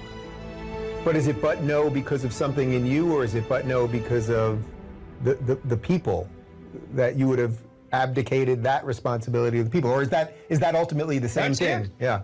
Well, I do think the two aren't easily distinguishable, but it's definitely that. It's definitely that. You know. And it's one of the chapters, the last chapter, is be grateful in spite of your suffering. You know, you need a meaning to sustain you through suffering. And it is the case that you find that in responsibility. Well, and so it's good advice for anyone who's at work. You're resentful about this and that because people aren't pulling their weight. Pull it. See what happens. You become indispensable instantly. You'll know everything. And no, and maybe that job won't be for you, or maybe that relationship won't be for you, but you'll take your hard acquired wisdom and go elsewhere and flourish there. So, you know, this kid stopped me. I think I wrote about this in this book. Kid stopped me in a restaurant one day when I was walking in. And he said, and he had an undergraduate degree, and he was working as a waiter in a chain steak place. And he stopped me and he said, you know, about 6 months ago, I was watching one of your lectures and I decided to stop being resentful about my job. And he was resentful because he had a university degree and he was working as a waiter. You know, and look, I don't have anything against waiters. It's like a waiter can make your evening, you know, hooray. He said, well, I decided I'd start trying at my job, like really trying as if it was worthwhile. He said he got 3 promotions in 6 months, like he's just rocketing up the power hierarchy. Well, it's not power, it's competence if it's well run. You know, and places are full of opportunity. There's always people out there who are doing far better than you on pretty much anything you want to imagine. And if all you're doing is seeing yourself in their reflected light, let's say, then it's going to be pretty damn dismal. But it's not a good comparison because, well, first of all, there's danger in just comparing yourself to others, period, because they're not you. And God only knows what struggles they had to undertake to get to where they were, or what burdens they're currently carrying that you're not aware of. But you can certainly contrast yourself with yourself. And that's a lot better. It is the only way. Well, it's also the only way of really measuring anything approximating proper improvement. You can actually tell when you're a little better than you were yesterday. Right. And you can actually do that. That's another thing that's so interesting about it, is that you can actually make yourself a little better in some way, pretty much. Well, I don't know if it's at every moment, but you can certainly do it every day. Let's say you want to become who you could be in the fullest sense. So let's say you're someone who's going to solve some serious problems. Okay, the first thing you have to do is admit to the seriousness of the problems. That's no joke. And so the first thing is just the terror of the problem itself. And that's enough to paralyze me. And that's the Hydra, that's the Gorgon with the head of snakes. It'll paralyze and turn you to stone. That's the basilisk in the Harry Potter series. Mm-hmm. You look at it and it turns you to stone and lurks underneath everything, right? And it's malevolence and tragedy. And so there's that. And then the next is, well, you're going to take responsibility for that? You're really going to do that, are you? That's a hell of a load, man. And so it's daunting to even consider that. And then there's the discipline and responsibility that necessitates, which is also daunting. like, oh my God, the problem's that serious. I'm really going to have to get my act together in order to not contribute to it, much less solve it. And so the problem is terrible, and then the solution is daunting. But the upside of that is like, well, there isn't anything better to have than a problem that's worth solving, like that's really worth solving. Right? And so the more of that you take on, the more you have a reason to get out of bed in the morning, no matter what. Like, I'm getting up, I'm trudging forward. Doesn't matter what I'm suffering from, I've got things that need to be done. They're necessary. And that gives you that sense of purpose that is the antidote to bitterness. Okay, well, let's say you want your life to be meaningful. It's like, okay, then what you do matters. It actually matters. Or how starting to clean up the room changed their life. That's quite fun because it's something I always tell people to do instead of going out and protesting. Jesus, I just can't stand Cleaning up that. the room? Yeah. Meaning? Well, my sense is that if you want to change the world, you start from yourself and work outward, because you build your competence that way. It's like, I don't know how you can go out and protest the structure of the entire economic system if you can't keep your room organized. Well, I made a video call, which was called Message to Millennials, where it was called How to Change the World Properly. A bit of on the pretentious side, I suppose, but I was trying to produce something that was a counterposition to this idea that what you should do is go out and fix up other people. You know, that's just not right. And there's a New Testament line about that, something about, you know, not worrying too much about the log in your neighbor's eye, or about the speck in your neighbor's eye when you have a log in your eye. What would the world be like if people stopped avoiding the things they knew they should do? You know, because the question is, how much are we contributing to the fact that life is an existential catastrophe and a tragedy? How much is our own corruption contributing to that? That's a really worthwhile question. The things you leave undone because you're angry, you're resentful, you're lazy, you have inertia. Well, you consult your conscience and it says, well, you know, that place over there could use a little work. It's the same as working on yourself, and so you clean that up because you can. And then things are a little clearer around you, and you're a little better off because you've practiced a bit, and so you're a little stronger. And then something else manifests itself and says, well, maybe you could like take a crack at fixing me up too. So you decide to do that, and then that gets a little bit more pristine, you know. And soon, and it's humble because you're not exceeding your domain of competence. You know, it's like, don't be fixing up the economy, 18-year-olds. You don't know anything about the economy. It's a massive, complex machine beyond anyone's understanding, and you mess with it at your peril. So, and can you even clean up your own room? No. Well, you should think about that. You should think about that. Are you depressed, or do you just have a horrible life? And those are not the same question, because if you're depressed, you have a life that in principle should work, but isn't. And so you come and say, look, I've got a lot of things going for me. You know, I've got a good job, I've got a good family, my wife loves me, but man, I'm miserable all the time. It's like, okay, well, let's delve into that a bit more deeply. But that kind of sounds like depression. But then you might come and say, well, I'm miserable, I'm suffering, I don't even want to be alive. And then I might ask, well, do you have an intimate partner? Well, no, not really. And I have had a history of catastrophic relationships. Do you have any friends? Well, you know, I have this one person I phone like once every month or so. But other than that, no, I don't really see anyone. Well, do you have any close family? No, my family's pretty fractured. I don't get along with my mom and dad. I don't see my sisters or my siblings much. It's like, well, how about a job? Or how about a career, or failing that, a job? It's like, well, I've always kind of been underemployed, and I just lost my job, and you know, that's not going very well, and so on. You can walk through someone's life, and you can find out if they're reasonably embedded in a hierarchy of social institutions. And if the answer is no, no intimate partner, no family, no children, no friends, no job, no career, no educational pathway, no engagement in civic responsibility, let's say, no church attendance, no spiritual life, no routine. It's like, well, you're not depressed, you just have a horrible life. Multidimensionally. Like, it's no wonder you're depressed. There's nothing in your life that is working. But it's interesting because that's not exactly a diagnosis at the level of the individual.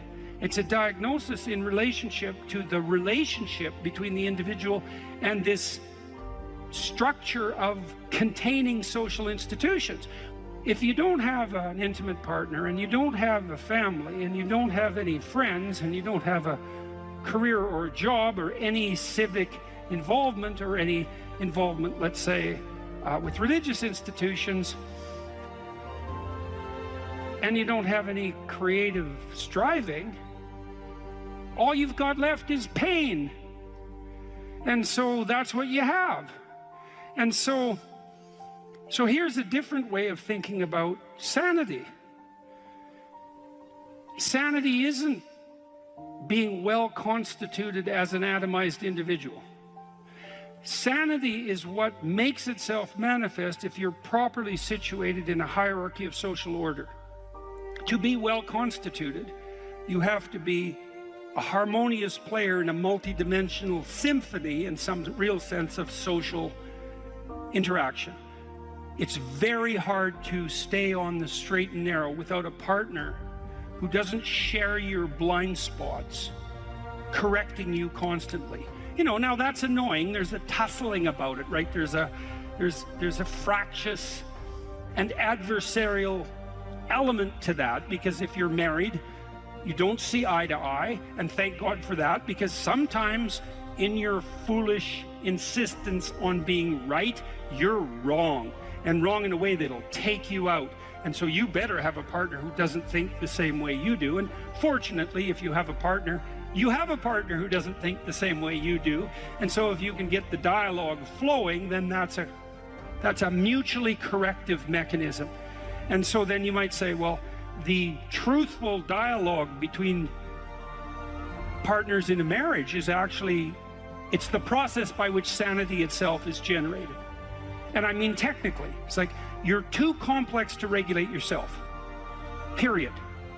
And so you need other people to help you do that. So if you have a wife or a husband, someone who knows you and is there for the long run, they can help, you can help each other find the meaningful path and stay on it.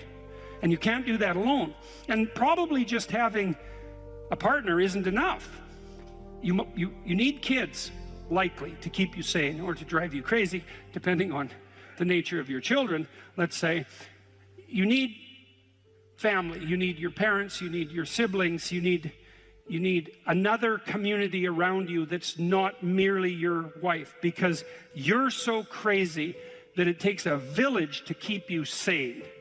And so, and then surrounding that more intimate web of kinship, you need friends. And friends keep you sane. Well, how? Well, you have to act in a manner that makes them want to be around you to have friends. And that means that to maintain your friendships, you have to be saner than you really are, right? You have to be, they have to be able to enjoy their time with you. If you practice forthright and voluntary exposure to that which terrifies and dismays you, it transforms you. And we really know this as psychologists. We even know there's more and more evidence suggesting, for example, that if you imagine you adopt this attitude of voluntary confrontation, that changes you psychophysiologically. So much of the biochemistry of motivation and emotion is transformed when you take a stressor which could be oppressive and paralyze you and cause you to withdraw, and you reverse that and you decide to advance. It's like a different spirit inhabits you. And I mean this physiologically. There's a whole different pattern of being that makes itself manifest in you neurologically and psychophysiologically and pharmacologically. So you take it on as a challenge, right? And that transforms you at a cellular level too, because one of the things we've discovered in recent years is that if you do something new and complex, then that turns on new that parts of your DNA that haven't produced proteins before will start producing new proteins and reconstruct you from the cellular level up. So it's a deep transformation. We have no idea how deep. And again, you could ask yourself, if you didn't withdraw in fear from anything from everything that life threw at you, who could you become? And I would say that's the central religious question in some real deep sense. You know, are more things thrown at us than we can manage? Well, that's a tricky question, because pretty dreadful things are thrown our way. And you might say, well, that's just presents an insuperable barrier to progress. That's not very helpful, because you're alive, here you are, you got these problems to contend with, and if it's an impossible task, then how could you be anything but hopeless and desperate? But then you think, well, wait a second, how would things transform if I took this on as a voluntary adventure, you know, regardless of its scope? And the scope would include unjust suffering, death, and hell. And that's not just some religious or metaphysical vision. It's like, no, you're actually going to have to contend with that in your life, in whatever way those things make themselves manifest to you personally. That's coming, man. And so maybe you better get prepared. And then the question might be, well, what would happen if you got prepared? And the answer might be, you'd be prepared. And I think the religious enterprise in its deepest sense is that process of preparation. And you know, you might want to even push that a bit farther. You might say, well, not only do you want to get prepared for what's coming your way, but you want to be so prepared that when it comes your way, that it doesn't make you bitter and resentful and tempted by the desire to walk the path that would make all of that even worse. And so you might say, well, if you could really face up to what you need to face up to, not only could you turn yourself into someone that could bear the catastrophe of life and exposure to hell, but maybe you could turn yourself into someone who would still do good even while facing those things. And that's a pretty noble goal.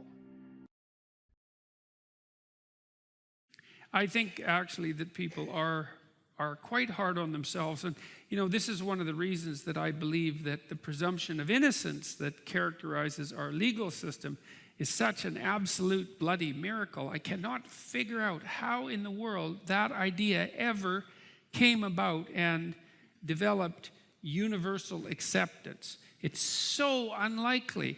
You know, if you deal with people in a clinical setting and they're somewhat depressed, which is not uncommon, and they've done something that they are guilty about, independent of whether they've done something that they feel guilty about, independent of whether they're actually guilty, they tend to take themselves apart. Now, that's especially true if you happen to be high in trait neuroticism, which is one of the big 5 traits: extroversion, which is a positive emotion dimension; neuroticism, a negative emotion dimension; agreeableness, which is compassion and politeness; conscientiousness, which is orderliness and industrious; and openness, which is intellect and openness proper, something like creativity. If you're higher than normal in neuroticism, it's very easy to take yourself apart if you're feeling guilty about something that you've done. And many people will feel guilty about what they've done at the drop of a hat. I mean, first of all, they accuse themselves of their own shortcomings. And then if they are accused by someone else, it's often very, very difficult for them to mount their own defense, you know, to believe in their own innocence. You know, because you'd think, well, you know, the police come to your door, or a mob comes for you, let's say, on Twitter, and, you know, you're a stalwart sort of person, and you pronounce your innocence, and, you know, you're a brick wall, nothing gets through that. And that's just not how it goes, man. If the mob comes for you on Twitter, the probability that if you're a reasonably well-socialized person, that you're going to be wondering what you did wrong and how you should apologize and what you should do to put yourself back in the good graces of the community is extraordinarily high, you know, because, well, you probably have done some things wrong in your life, and you probably are guilty about this and that, and perhaps you didn't conduct yourself perfectly, and so it's very difficult for you to mount your own defense, to presume your own innocence and mount your own defense, which, by the way, is why it's a very good reason to have a lawyer. And one of the things I would say, I'm dead serious about this. I've worked with legal cases a lot and learned a lot about the limitations and lack thereof of police ability to question you, for example. And if you're ever accused of something serious, then do not talk to the police until you have a lawyer, because you will definitely get yourself in all sorts of trouble. And so you might think, well, if you're innocent, and the police will tell you this too, then you have nothing to be afraid of. Of course, that's complete bloody rubbish, because you always have something to be afraid of, and innocence and guilt are relative things, and they're not that easy to determine. So don't be so sure that you can defend yourself, especially for reasons we'll go into, but also don't be so sure that you don't need someone who's professional to stand sort of outside of you and to look at you like an individual among other individuals and to adjudicate your relative guilt or innocence in that manner. You know, in our legal system, you're actually not required to be perfect, and thank God for that. What you're required to be is reasonable, and like a reasonable and let's say somewhat normative human being. You're not required to go above and beyond the duty with regards to heroism, for example. I was involved in a court case. It was quite a terrible case where a woman was up on trial for murder, and she happened to be in the wrong place at the wrong time, shall we say. She was in a motorhome in a junkyard waiting for her boyfriend, and she happened to walk out of the motorhome just as a gang was killing an enemy, I guess, an enemy gang member with rocks. Very, very brutal. And they stripped her naked and told her that they would rape her and that they would kill her child. She had one child, unless she participated in the murder. And so she did. She ended up dropping a rock on the unfortunate gentleman's head, although by all appearances he was well on the way to being dead at that point. And at that point in Canada, the law was there was no excuse for participating in homicide, regardless of the, what would you call, ameliorating preconditions. But they did decrease her culpability substantially, because they believed there was genuine reason for her to believe that her life was threatened and that she was going to be subjected to sexual assault, and that her child, I don't think they did threaten her child, but they did certainly threaten her child with no longer having a mother. So in any case, we can get involved in very terrible things, and it's very difficult for us to defend ourselves. You need a lawyer to do that, and so that's a good piece of practical advice, and I would strongly recommend that you follow it if you ever happen to find yourself in trouble. It's also the case if you find yourself in trouble at work or on social media. You know, it's hard to sit and remind yourself that you deserve the benefit of the doubt and then to try to make a coherent case for that. One of the things I often did for my clients who were in trouble at work for one reason or another, often because, well, for a variety of reasons, sometimes because they hadn't done everything they should have at work, you know, and so they carried some burden of responsibility for that, but sometimes because there were people who were genuinely, malevolently predisposed towards them, bullying them in terrible ways, and they just weren't good at mounting their own defense, which was also one of the things, by the way, that made them prone to being bullied. And so we would work for hours on at least hypothetically outlining a story that involved the possibility that the person who was being accused, so that would be my client, was actually innocent of the charges. You know, and that's something that's useful to do for yourself if you ever run into trouble. You don't have to believe that you're innocent to begin with, but you could make the strongest case possible that you are, right? Because everyone's entitled to a strong defense, and then just see how that flies, you know, see if it's coherent. I mean, you could make the opposite case too, just so you know what you might be in for, but, you know, we have an adversarial system for a reason, and part of the reason is that one of the easiest ways to get at the truth, insofar as that's possible, and that's not an easy thing, is to attack, you know, with a certain degree of intensity and viciousness, and defend with a certain degree of intractability and coherence. And you need both of those.